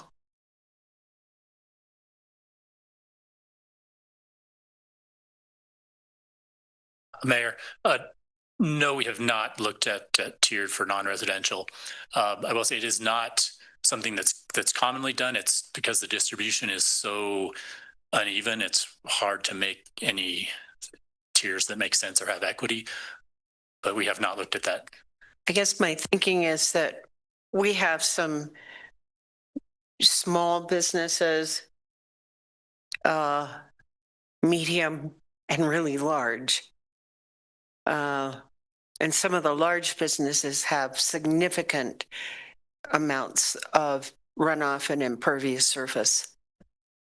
So I don't know. I don't see how we manage with, I think 100 seems a little low. But thank you for answering my question, and especially for all the work you've done. City Manager. Mayor, to your question, I would remind the council, don't forget you have that credit program, right? And so while I understand what you're saying, Mayor, about a tiered, considering a tiered across commercial and business, but those large landholders, right, with acres and acres of land or many, many units of impervious area, also because of the amount of property they hold, they may have a unique opportunity to access the credit program as well and max that out up to the 50%. So in a way, that is built in to the fee structure. It's just through the credit piece where they could get that discount. So don't forget that's out there, because we didn't mention that tonight. I appreciate that reminder. Vice Mayor. Thank you. So City Manager, that credit program would still be available even with the caps in place. Well, I think that's something that we are looking for your direction on. And we haven't, not knowing what cap you wanted to pursue, 170, 200, 300, 400, 500 a month. We could go back and look at that more clearly if you give us, narrow that down. We can take a look, but yes, that is our understanding. We also talked about, though, the potential, and I'm going to let Aaron jump up here, that it is not apparently that common to continue with a credit program when you have a cap in place, right? You're sort of choosing one or the other for the obvious reasons, and I won't go into it unless somebody wants to talk more about it. But I think it's apparent. I'll Director Webb. Yeah, I'll just add, Mayor. We've had those conversations with WSP, and it's really, those conversations are if you're capping them, that there's their credit, right? I mean, some of these, if you're capping them at $170 and their bill was 400 or whatever, I mean, that's a substantial credit. So industry standard best practice is that if there's caps, there's not a credit program. Again, that's your decision. That's up to you. But that's what WSP, who works all over the country, has told us. One thing I wanted to follow back up on, I think Councilor Doherty had a question about the capital plan, what those neighborhood programs look like. And you're absolutely right. Those drainage structures at those ponds. Getting kind of into the weeds with the capital plan is I brought part of it with me here, is that when we built this capital plan based on those revenues, a lot of those neighborhood, what we are calling neighborhood capital improvements, we grouped them because they were small, right? So we would take 3 of those small projects, put them into one. With a substantial reduced revenue, those projects now will become 3 projects, right? They won't be one anymore. So like one of the ones I'm looking at here, it's new storm sewer in Harrison, Hayes, and Grant. That's almost $1 million project for those 3 combined, one project.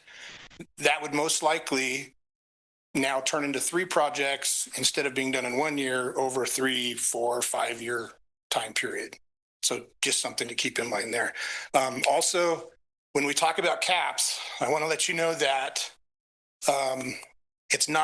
we can't do it as a specific dollar amount. That cap will have to be by billing unit because that's the way our billing system is built. But we can get close, right? So if you're talking about $170, 102 billing units is 170 and 34 cents. So we can get close, but when you're talking about exact dollar amounts, I just wanted to caution you if we got to a point that we were going to be bringing you back some ordinance change recommendations based on your direction, that you might not see those exact dollar amounts. It'll be more billing unit. Councilor Vigil. Thank you, Mayor. I think one of the things that I struggle with caps is the notion that our dollar doesn't go as far year after year, right? So the $170 that we think about today is not going to be as much next year or the year after. And just thinking about how, like, longevity wise, how long these projects take, to have to piece projects out means that we it's going to be more expensive in the long run. So that's where I kind of struggle with the cap. And then if we do explore a cap, does that mean we revisit it in 3 to 5 years? I don't know. Yeah, like inflation's wild. So I think that's where, like, I'm getting hung up on the cap thing in particular. And Director Webb, based on your comment, and I'm just going to tag on to what Councilor Vigil said, by breaking a project that would have been done in 1 year into 3, then we extend that work time to 3 to 5 years. And one of the top 5 complaints we get is that we are constantly doing construction. So if we don't get in there and get it done and we piece it out, it means that roadways and stuff are going to be a mess for the next 10 years. And that's really something to think about when we want to limit, piece out and extend is that we're never going to have, maybe not in my lifetime, where it's kind of not under construction. Other questions and comments? Councillor Lockhart. Thank you, Mayor. I just wanted to follow up Council Vigil. I know under the current plan that we had, there was like an increase every year based on them. So I would think if that is what we did, we'd have to come up with a cost of living increase or whatever it is, an inflationary tool. So that's a great point. Thank you. Any other questions or comments? Councillor Shumway. Thank you, Mayor. Listening to this discussion, it's my understanding that we're trying to accomplish complete build out of the stormwater system with the goal to have all of our stormwater moved in a very safe and a non-destructive way.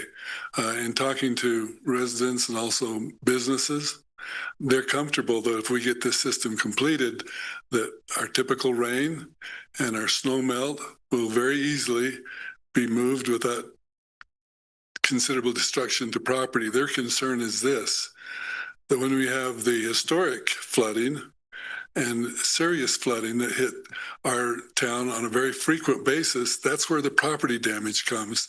My question is this, once we have complete build out, a 100% build out, what do you estimate the reduction in damage to commercial and residential property will be? Will it be 20% reduction, 50% reduction, 80% reduction, or, and I'm talking about heavy flooding, historic flooding that we've experienced. How much will this alleviate that kind of damage in our community?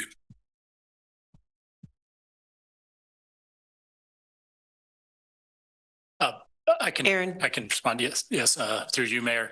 And it is good to remember that any system is designed for a certain storm event, and there's always a larger storm event. And so no one is claiming that there will be no flooding after improvements are put in.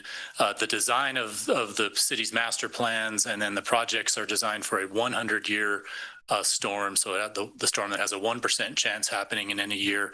So the expectation would be when improvements are in place for a certain part of town, it can then safely convey that 100-year storm event to Spring Creek or the Laramie River without impacting private property. That would be the goal. And if I could, I was going to mention one thing on a previous councilor comment about changing the caps. As Director Webb mentioned, the caps would be on a billing unit basis. And so the current value of the billing unit would be that cap now. So in future rate increases, that cap would then go up accordingly because the charge for billing unit would go up.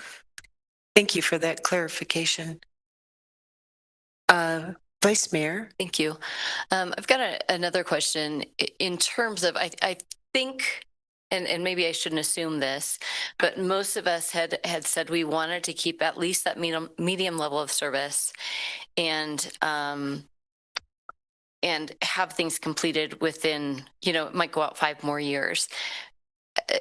For example, if we went down to that $100 level, does our level of service change based on that, or have you done the math to know that one way or the other? So yeah, as we showed in the presentation, we went down to 170. So we haven't looked at what the level of service for 100 would be. At 170, I think we characterize that as, moving from a medium to a between basic and medium level of service. But that was, I guess we ran the model at $200, and that was a 28% reduction in the total capital spend over those 15 years. We'd have to run the numbers on a 100 to see what that impact would be. So 170 was starting to wiggle its way down into that lower level of service. So potential. There's probability that going to 100 would make that. Yeah, it would definitely lower the level of service. We'd have to look at the number of bills and what that revenue reduction would be. But yeah, 170 would probably be just a little bit lower than the 200 that we ran. Thank you. But we'd have to look at those numbers. City Manager. If I could add to that, Mayor, also, as you think about the level of service with the surface water utility, don't forget we have had a certain level of service historically, right? And so you want to compare history to what the potential future could be. As Aaron said, at 170, we were starting to move from medium capital down into basic, but not quite at basic. I would imagine 100 will take us to more basic.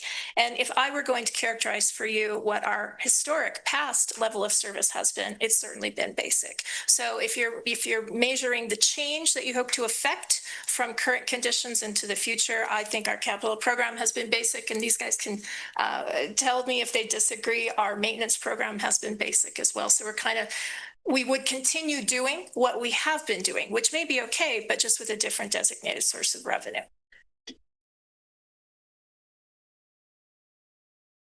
Councilors, any further questions or comments? Councilor Freed. Thanks, Mayor.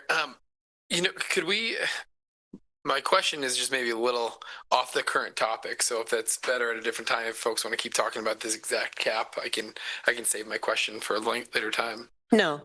Okay. Go ahead. Well, thanks. Well, just talking with folks even as recently as last week about some of the fee structures and just this process, we paused the collection of this fee until December 3rd. Can we walk through what, with this month? We have another work session, I think, in November, and then we have that pause that goes through December. So, obviously we're focused tonight more so on the questions that we raised in the last work session, asked for tiered rates, what that looks like, caps, WSP in the city has brought that to us. But can we just maybe get a high level overview of what the next 2 months looks like from council, just to provide to the public, where we're at, where we're going. If we have more questions tonight that we want WSP and our city staff to bring more data to in presumably a work session next month, just to provide that. I don't know if that's a city manager request that we could do. I think this was a good time for you to bring that up. Thank you. Councilor O'Doherty. I have another thing to bring up that I wish I had brought up sooner, and that's that the 50% credit maximum. If certain entities say they believe they retain all their water, say it's really large entities, if they would be part of the solution and we could take them out of the equation, because what would be the effect of changing the credit percentage? Is that just not even a thing? I mean, from 50% to something, if they really or truly have built the capacity and say, we're going to do this all in-house, some random entity, if they're, is there a possibility to raise the credit, or is that just something that's not done? Aaron? Yes, Mayor, through you. So that, at your discretion, you could change that percentage. Right now, it's set at 50%, with the idea that no matter what you do on your property, you're still getting a benefit from the system. So taking it down to zero or allowing 100% credit essentially is typically not done, because everybody has a stake in the benefits for the public system as they travel throughout the community. But that's, at your discretion, that number could be changed.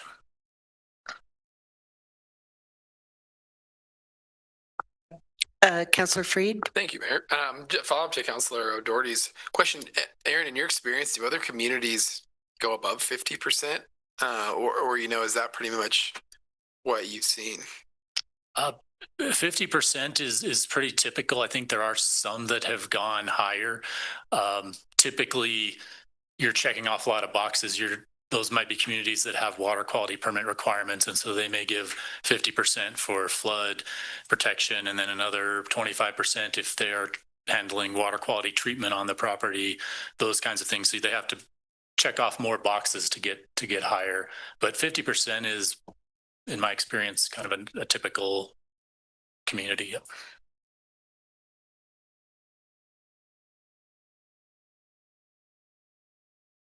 So would the next step, councilors, be to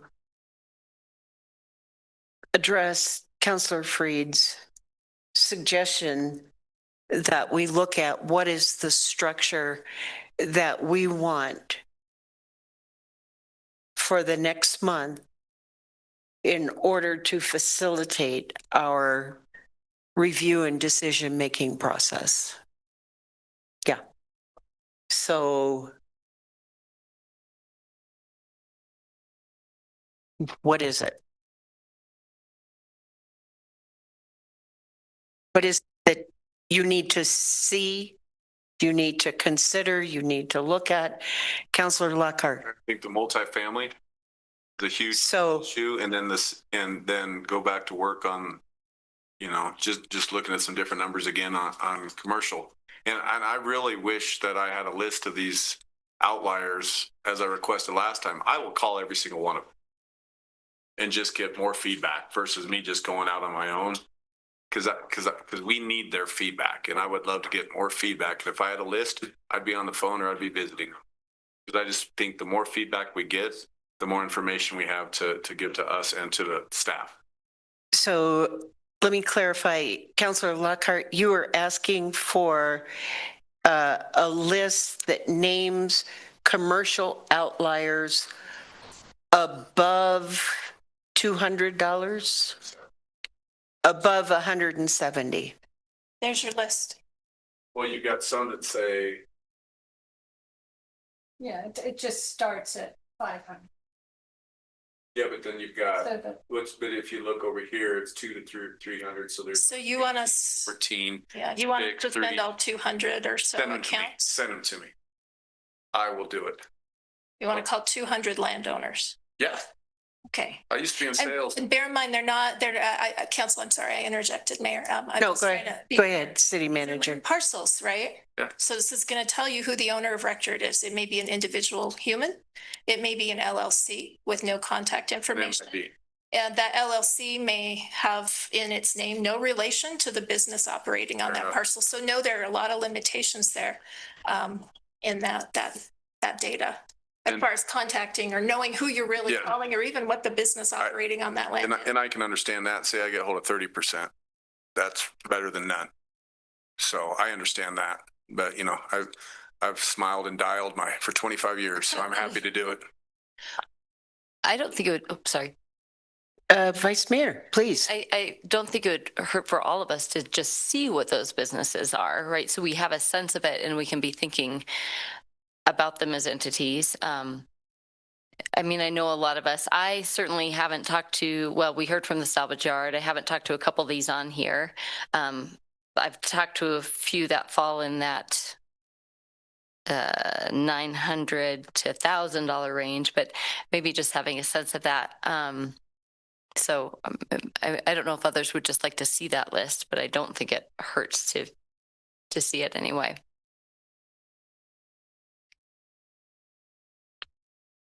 Councillor Shumway.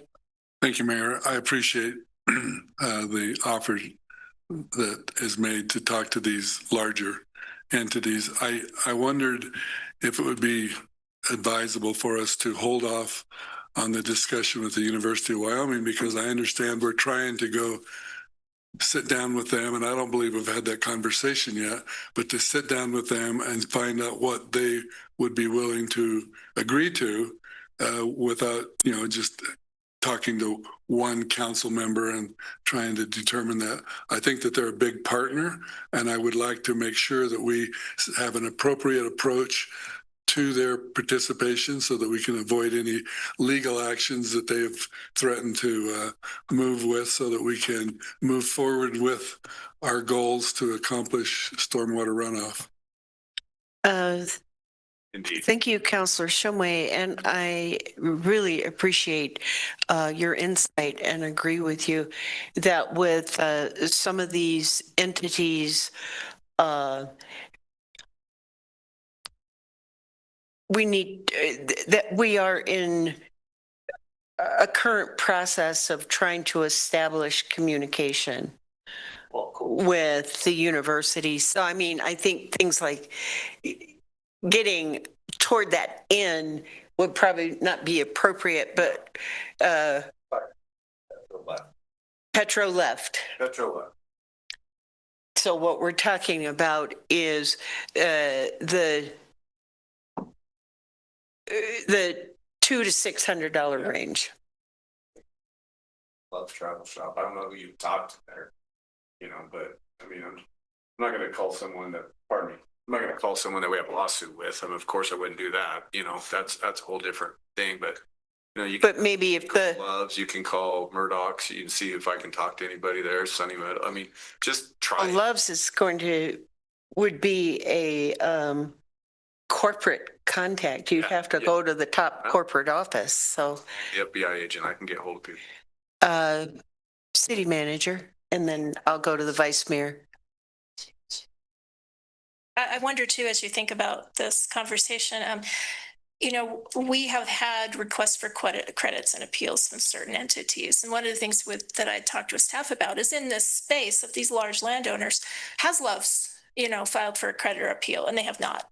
So it strikes me that if you're interested in hearing from disgruntled landowners in this higher per month charge category, the folks who have looked for appeals or credits might be a place to start first. Those are folks who are clearly uncomfortable with the amount they're paying. You could certainly call Love's corporate headquarters, but to date, they've had no correspondence with us. So we assume that this for them is a very typical just cost of doing business in all the communities they do business in. Vice Mayor. I feel like I've talked a lot tonight, but I'm going to talk some more. So one thing that comes to mind was something that Councilor Rehill brought up a couple of weeks ago, which is the reasonable part of things.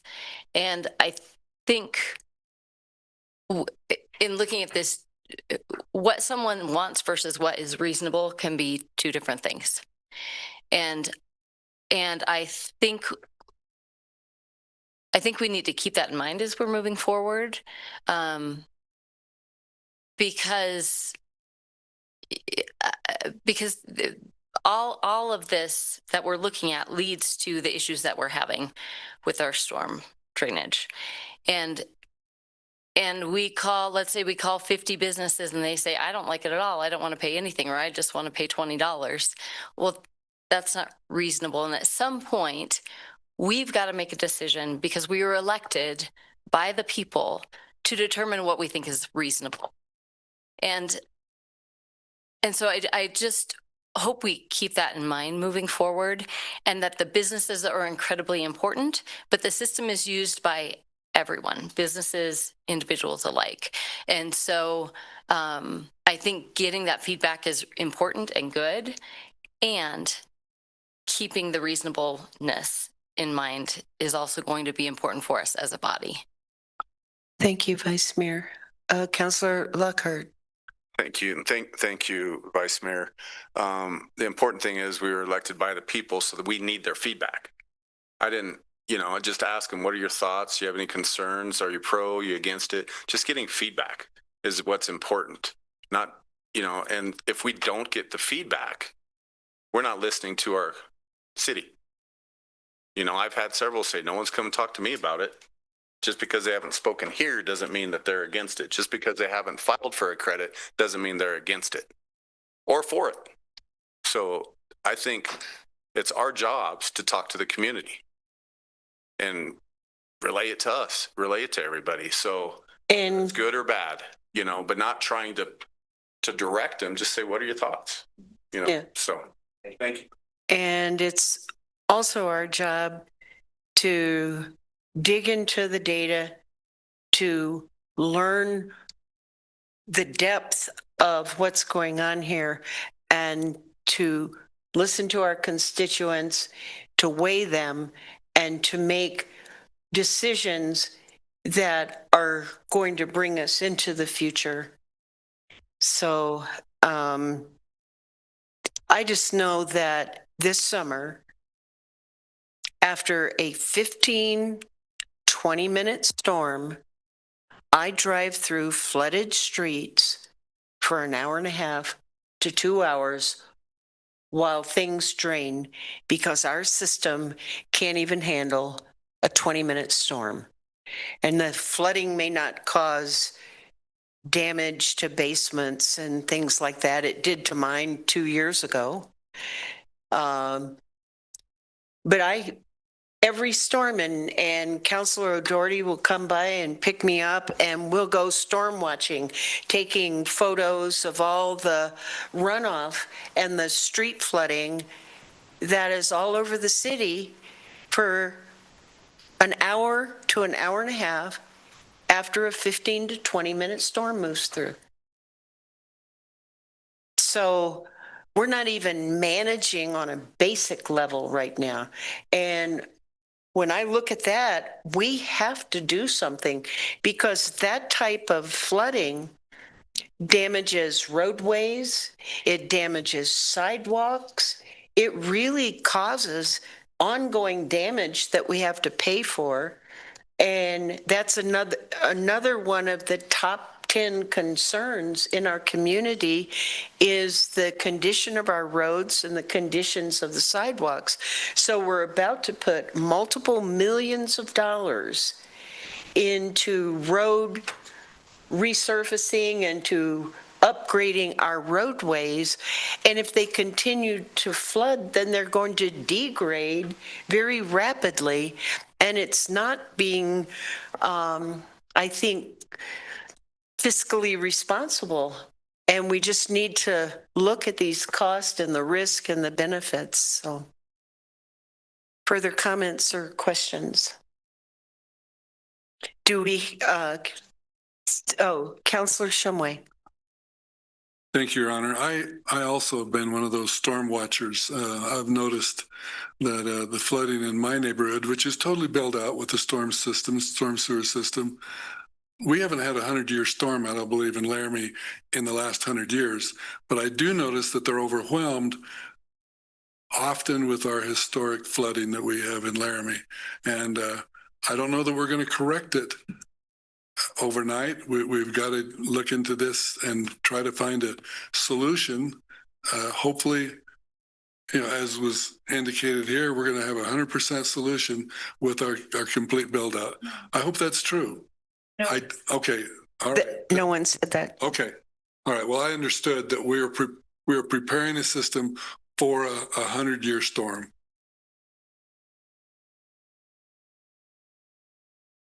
Councilor Freed. Thank you, Mayor. And I know there's a lot of public that have been waiting to speak, and we have city staff that want to speak too. So I guess a few comments and maybe a question. And one of them is, I think most of us on council, if not all of us, agree that there's an issue with stormwater. And I think another universal thing is that we agree, which is why we pause this, that we need to find solutions to what entities are paying, residential, commercial, single family, multifamily, whatever it is. But that's what we've heard from constituents so far, is that,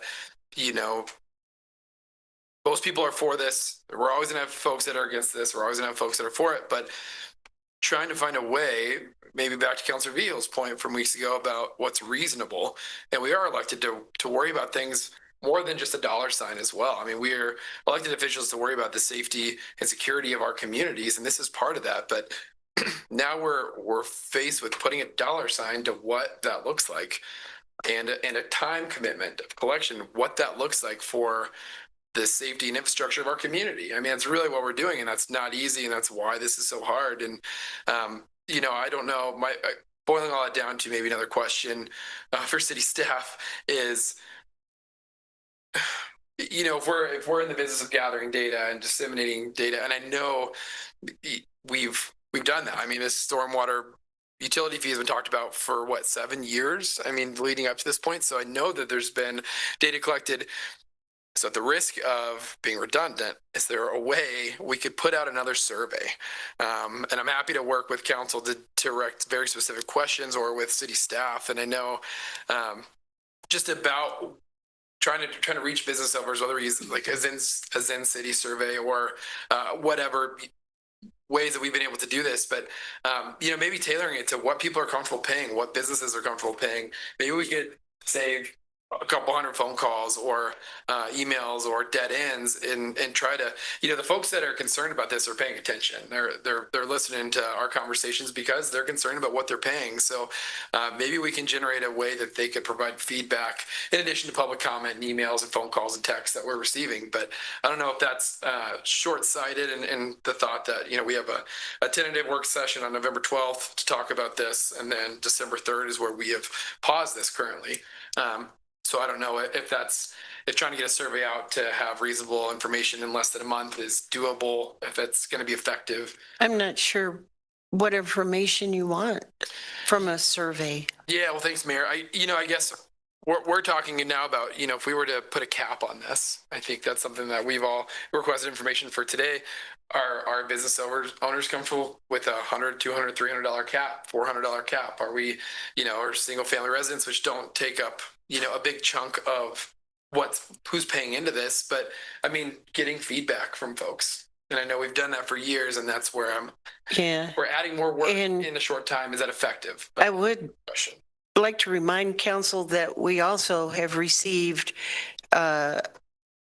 probably at least as much feedback from the community encouraging us that we need to do something, that they are in support of this, that they are concerned about the health of the river, that they are concerned about it being designated an impaired river, and that we could move in to a permitting process if we don't get this taken care of. So we have received feedback, not only negative, but encouraging us to take care of the system,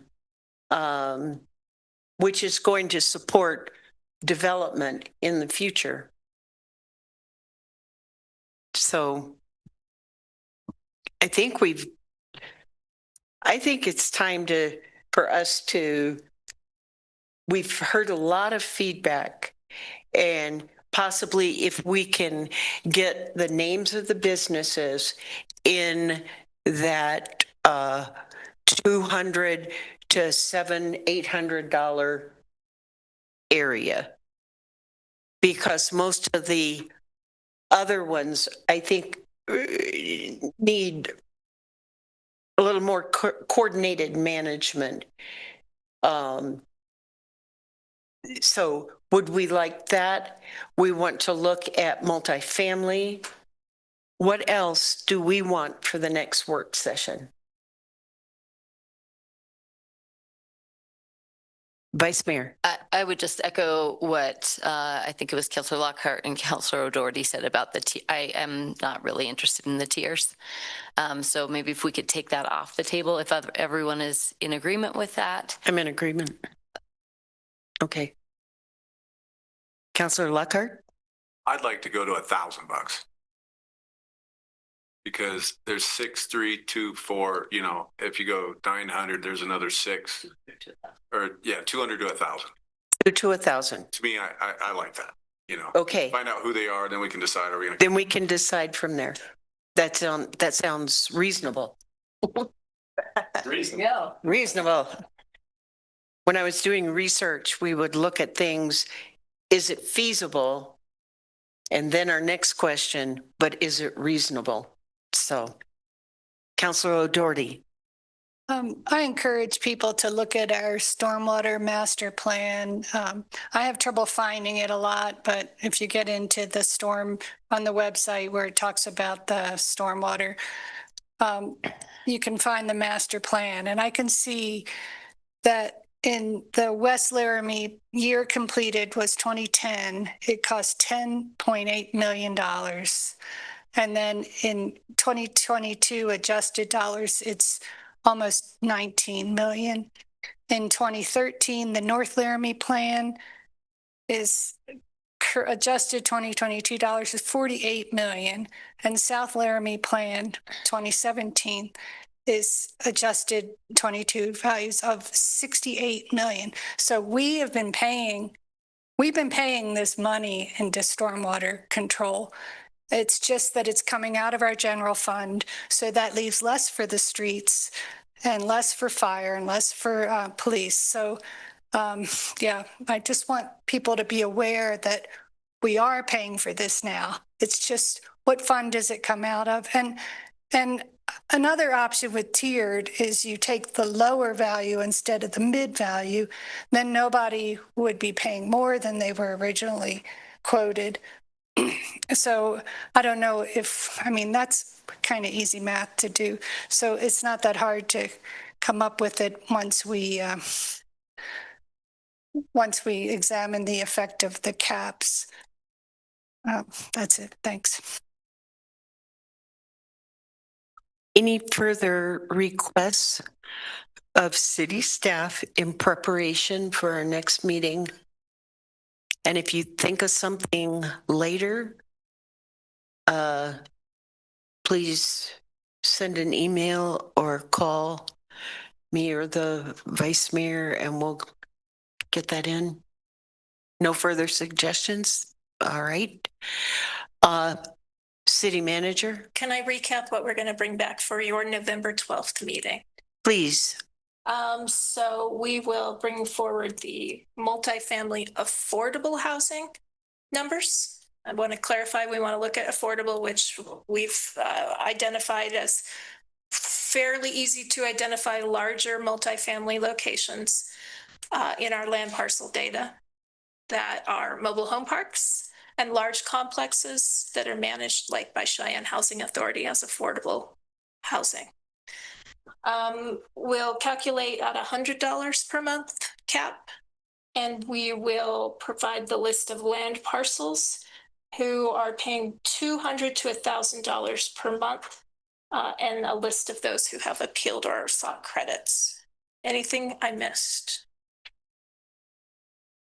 Okay, thank you. I see none. Thank you, city manager. And thank you for your patience out there. Is there any public comment on this agenda item? Yes, ma'am. If you can come to the podium, please. If you have a comment. And if you can state your name for the record. My name is Liz Parks and I live here in Laramie. And I wanted, I've talked to a few different people about this. When they go to build a building, build a business, the city requires them to put a retention pond in. And so they feel like they're taking care of their water. And I know there was a comment, like if you live in Laramie, you have to contribute. But what are the circumstances surrounding having to put in a retaining pond? And what's the purpose of it? And how much does that reflect off the stormwater problem?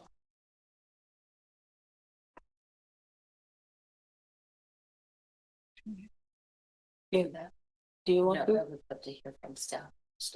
That's possible. I'm not, say again, There's certain people in the city that have been required to put a retention pond in when they build a business. Right. And I wondered why and how much that building of the retention pond deflects off the overall stormwater problem. Why are they being required to do that, and how much is it helping, with this overall problem? We normally don't do question and answer. This is a comment period, but did I see a willingness to? I would offer this, and we've mentioned the credit program that we've talked about tonight. So for businesses who have been required to retain some portion of their stormwater on their site, they would be eligible for credit for that. But under certain circumstances, I'm being very general here. The engineers have all the details, but they are eligible for that. And so some folks who have those kinds of structures have applied for credits already. The other thing to keep in mind, though, is just because they may capture and retain some of that water on their private property, they are still receiving a benefit from the stormwater system in that the neighbor's property is maybe not retaining and our system is collecting that water. It's not flowing into their basement or flooding out their business. So retaining some portion or even all to the historical flows on your site doesn't necessarily mean you are still receiving a benefit from the overall stormwater system, but you would be eligible for a credit. under certain circumstances. And so the engineers would have more information. Yeah, and they're right here, but it's pretty complicated. Oh, sorry. Like the credit manual is available on the city website if you want to go read more about it. More of the gory detail. Thank you very much. Thank you. Is there any further comment on this agenda item? Yes, sir. Oops. If you could state your name for the record, please. Sure. Mayor, Council, Tim Morton, Wyoming Department of Transportation. So just a real quick comment. We have not sought credits at this point. We've had monthly meetings with city staff, and we just took a wait and see approach to see how the caps and how that would impact YDOT. The $4,800 a month fee is not necessarily something we're excited to see. So just that's my comment. Thank you. Thank you. And we have an online comment, did you say? More?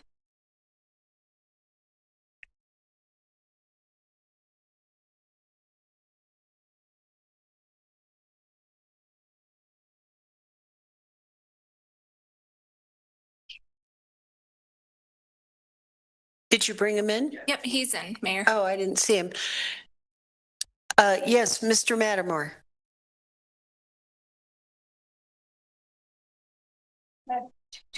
Can you hear me? Yes, we can hear you. I just have a few bullet points, having been in this from the beginning.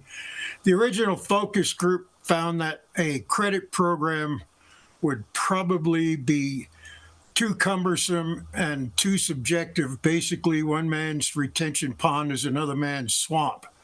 So, and to answer the other question, no business or no development is required to retain all the water.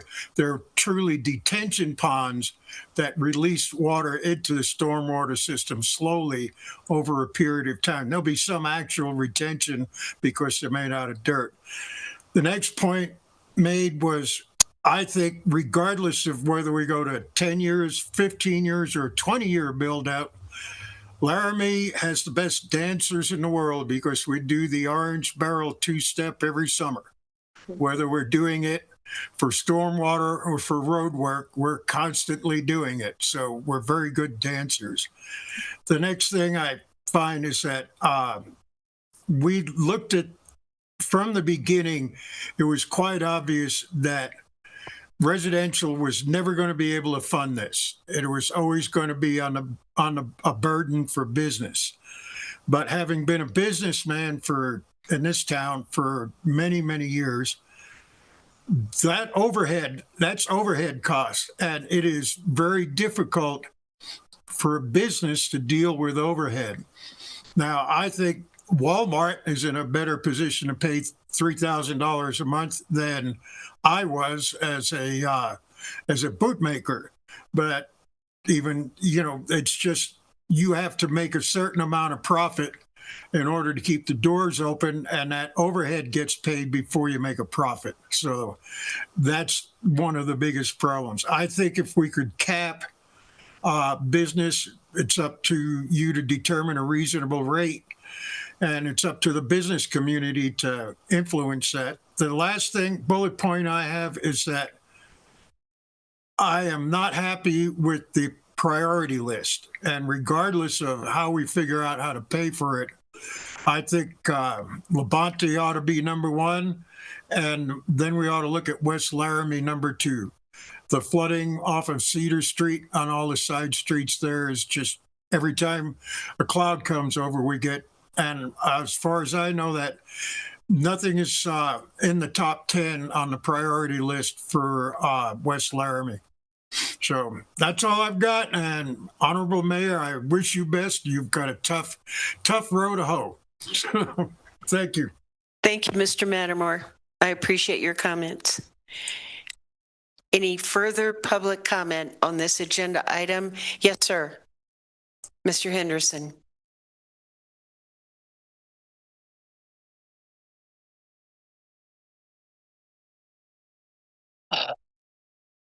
Appreciate the opportunity to speak at this time. I'm confused. I'm in Laramie. We're 51 days remaining in a 120-day pause.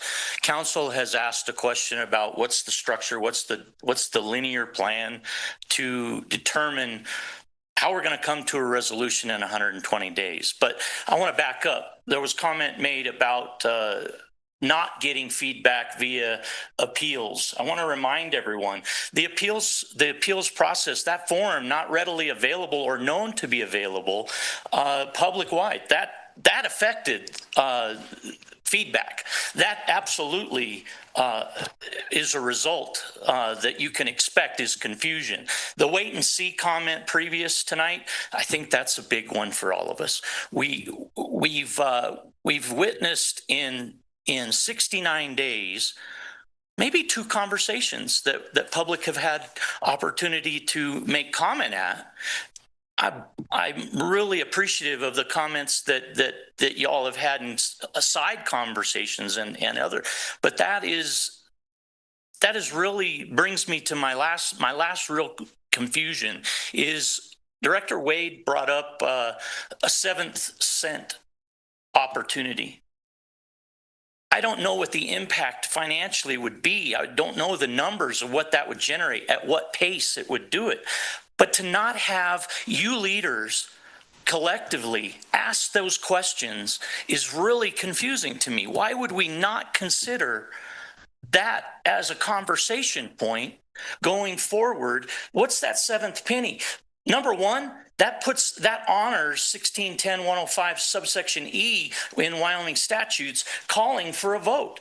If you put it to the electorate in a 6th penny, 7th penny, you're already putting you're putting $4 million, as I understand it, to the SPET in a request or a presentation. You're putting $3 million in match from the general fund to that, which means you agree to put it in front of the voters in May, perhaps, which maybe that's the best feedback possible. I don't know that a survey is any better than a vote.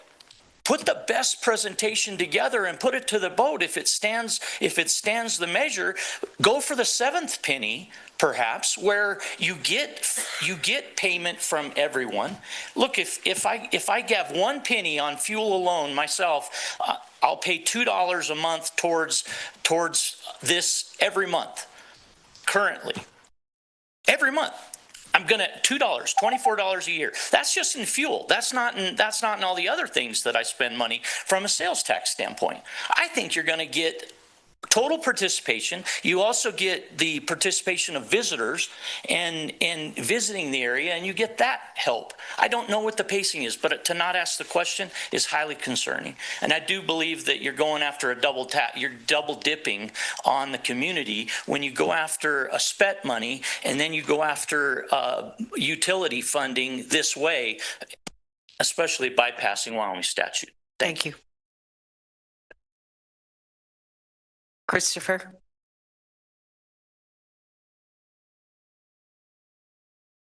Christopher Stratton, 1569 North 6, speaking as Laramie 24/7. I am looking at this on a consistent basis with the aspect that when it rains at our house, I don't care if it's a little teeny tiny bit of rain, we have a puddle. And on the aspect of bringing it to a vote, unfortunately, everybody doesn't want to spend money. So it's never going to pass as a vote. What you guys are doing that's working, keep doing it. Keep going for that aspect. Truthfully, we pay, I think it was $7 that we came up to. I would be good for 20. If we could keep it to the point that we can actually make this town work and keep working on making it so that drainage works, that's where you guys need to be.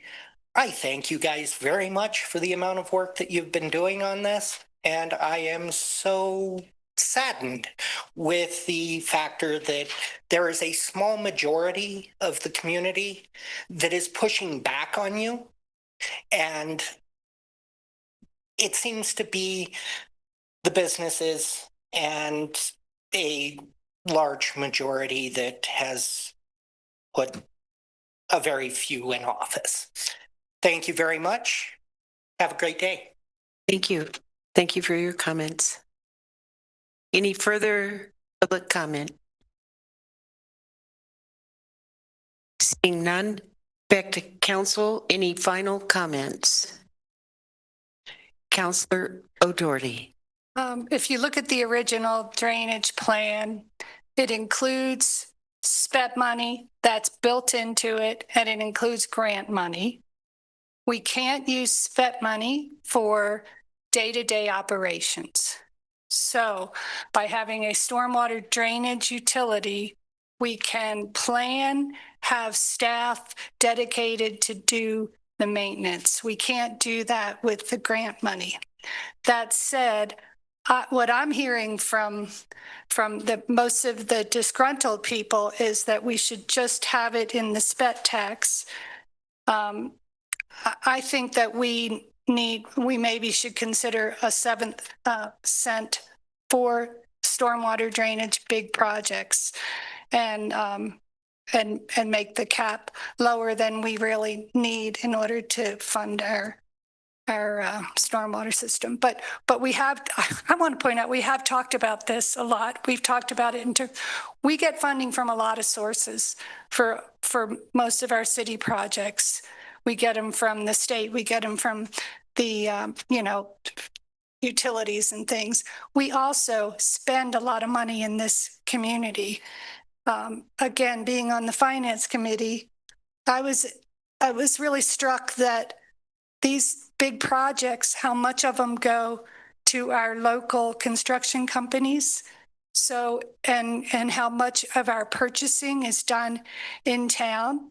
So it's part of our economy, and the spending, if you think about where the spending's going, it's going back into Laramie mostly. So, it's not like it's a one-way street that we're just taking money and throwing it away. Thank you. Other comments, final comments, councilors? Okay. Seeing none, that ends the work session, and we will move on now to council updates. Who's ready to start? Councilor Freed. Thank you, Mayor. Last week, the Parks, Trees, and Rec Board did not meet. So we'll be meeting again, I think, next month. So that meeting was canceled. I attended the Traffic Safety Commission, and just a lot of really good conversation about safety of roadways by schools here. And so we had some members and I think a principal talking about some of the efforts and working with the engineering department to really increase safety and working with PD to patrol. And so just a really good discussion about how we can continue to make those sight lines better, slow people down, and just reminding members of the community to slow down by schools. I mean, especially now that schools are in, there's, hundreds of kids walking, biking, being dropped off. And so that was a big topic of our Traffic Safety Commission. And then I attended the Railroad Depot board meeting last week. And they're getting ready for their biggest fundraiser of the year as their open house. And I was trying to pull it up. I believe it's November 8th that the Railroad Depot is having an open house. And so I can get that. But I think that's open to the community. And there'll be more, I'm sure, press releases and on their social media. But the Railroad Depot next month is having their open house. That's all I got. Thank you, Councilor. Councilor Lockhart. Thanks, Mayor. I was able to attend a meeting last night too. The planning commission. Oh my goodness! How about that? Yay! So the big topic of discussion was the 4G property out there next to Snowy Range Road, the 32 acres, and changing the zoning from industrial to R3. Mr. Geis was able to talk. Mr. Enzi from the chamber is the applicant also on this property, and they did vote to move it from industrial to R3. R3 being because you can do single family homes, you can do multifamily. And Terry Geis did speak. He said they've decided that him and his brother want to retire. So they looked at all options. They looked at industrial, and they had some people that want to either turn it into a distribution center, smaller distribution, a salvage yard, things of that nature, things that probably would increase traffic and or make it look cruddy out there. So or noise. So the R3 is an opportunity to be able to help with housing. And they would probably have to subdivide it because 32 acres is quite a bit. There's pretty good discussion in which we get to have the first reading on that next time. So that was the entire meeting, basically changing the comprehensive plan for that and then rezoning that. So, which helps us with housing. So thank you. Thank you. And thank you for your work on that. Vice Mayor. Thank you. I just have a couple of updates. Most of my meetings are coming up, but Downtown Development Authority, the committee got together and spent like 6 hours listening to proposals from different groups who are going to be working on an update to the downtown plan. And there were excellent presentations. It was a really difficult decision. We landed on someone who I think will end up on, it will come to us soon. And then Main Street attended that meeting. They had a recap of the kind of the farmers market and what that had brought into just the numbers for vendors and, you know, how many of those are kind of locals, and talked a little bit about how some of those local vendors have later turned into storefronts. And so that was really interesting. And then just regular kind of day-to-day on that front as well. So that's it. Thank you. My update, I was able to attend on October 2nd, the Rural Health Transformation Fund meeting. It was conducted by the Wyoming Department of Public Health, and they are responding to Section 71401 of HR 1, or the big, beautiful bill. And Wyoming could potentially receive $500 million over 5 years. And the purpose of that funding would be to transform rural health care systems to make them more sustainable and improve people's health. It was the criteria were released mid-September. They've gone around the state to multiple communities, finding out what the concerns are. Major concerns related to emergency care, related to primary care, transportation and distance for care, mental health, substance abuse treatment. A lot of that came up. As you might imagine, some of the more rural communities have different concerns than the larger communities. They are in the process now of going through the data and writing the grant, and that application will be due early November, so I'm sure they are burning the midnight oil. The award decision will be made by December 31st. And so this came out of the big bill toward rural communities to upgrade health systems. On October 7th, attended Finance Committee, and I'd again like to commend the division about their continued work toward their coding. It's so readable, and we really, it's reduced our time of going over the documents. On October 8th, Civil Service, and we met and just overviewed some of the promotion and training criteria.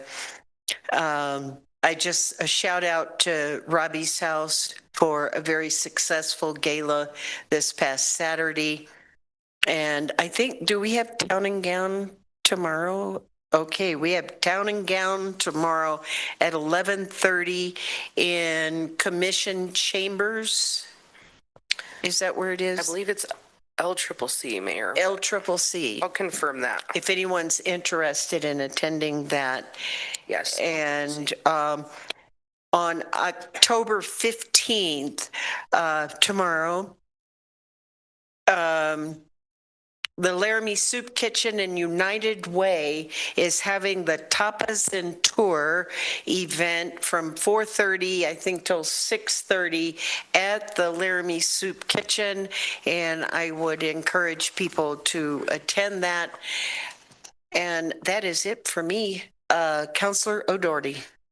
I attended the Environmental Advisory Committee. It's Laramie and Albany County's Environmental Advisory Committee. And we heard a presentation from the Laramie Rivers Conservation District and something that, and all the things that they can offer. And I want to encourage us as citizens of Laramie to not just think of them as for ranchers, because a lot of their money comes from the city of Laramie. In fact, if you look at your the number of mills from your on your tax bill, you'll see that we're all supporting the Laramie Rivers Conservation District, and they do things for in town, and they offer their help, and so that was good. And then I also attended the Wyoming Territorial Park Historical Association meeting. I finally made a meeting.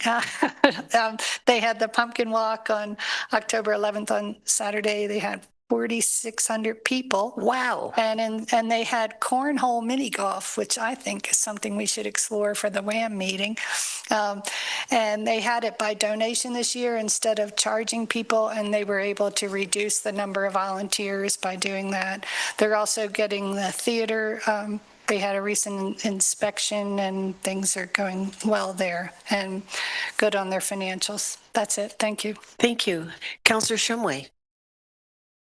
Thank you, Your Honor. I attended the second Laramie Youth Council this month, and they're off and running. They're starting to set their goals. They're getting some great training, but they also, we interviewed a couple of new candidates for the Laramie Youth Council, outstanding young men, and I believe that their numbers will expand a couple more when we have a chance to vote on that. Anyway, that's all I have to report on.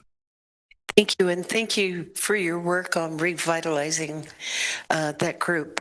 Councillor Vigil. Thank you, Mayor. Yeah, just to confirm, Laramie Town Gown Association is tomorrow, LCCC Albany County Campus, room 108. Okay. At 11:30. And then just wanted to say welcome back to Councillor Lockhart. It was a lonely few weeks. I was looking at the blinds for weeks, and so it's great to have you back. Yes. Thank you. We also miss our other councilor. Yeah. We miss our other councillor too. Quick recovery. Councillor Bowling. Thank you, Mayor. Just to reiterate, Councillor Shumway and I interviewed 2 more candidates for the Youth Council the other day. So council should expect to see, hopefully, that body expand soon, as soon as we're able to put it to a vote. And there was a police advisory training today that was rescheduled because there was an unexploded ordinance, World War II era ordinance somewhere. So when, and oddly enough, our training was going to be on the bomb squad, which was a training that had been rescheduled once before. So, but if you want to know more about that, which turned out to be fine, you could see the LPD press release, or you could talk to Assistant Chief Tone over there. So that's it for now. Okay. Oh, yes, Councillor Lockhart. I was able to attend the Wyoming the other night because my 3rd grader sang, and then unbeknownst to me, our city clerk is on the community choir, and so she sang, and it was a great time. So it was fantastic. So you learn something new all the time, right? So wow, fun. Thank you. All right, so let's take a look at the agenda for next week. Councillor O'Doherty. I thought we were going to have a proclamation about National Disability Employment Awareness Month, and this would be the last opportunity to do it in October. So I wonder if we could talk to Danny or. I was going to say, was that coming from Laramie? From the Laramie Advisory Commission on Disabilities. Okay. I will double check on that. Okay. Thank you. Yep. Maybe they didn't have anybody that could come and that's why. Oh, we also, our meeting didn't have a quorum last month, but the intention of the group before that was to have this proclamation in October. Okay. Any comments related to the consent agenda?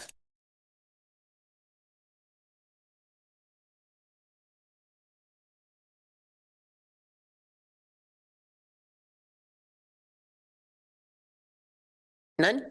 None? None? Okay. Any comments or concerns related to the regular agenda? Oh, did you have something, Councilor Lockhart? Just on the regular agenda. So who is Backwards Distilling Company? That's in the Which item, please? number 12. That must be over, a UW thing, but what is the bar? So Backwards Distilling Company is primarily out of Castro Mills area currently. They're wanting to have a satellite office here, which would allow them from their satellite location to serve any of their manufactured products. So it's no one local, it's someone moving here. Right. Okay, great. Yep. Thank you. That's all I was wondering. Thank you for that clarification. Any further comments on the regular agenda or concerns? All righty. Seeing none, then this meeting is adjourned.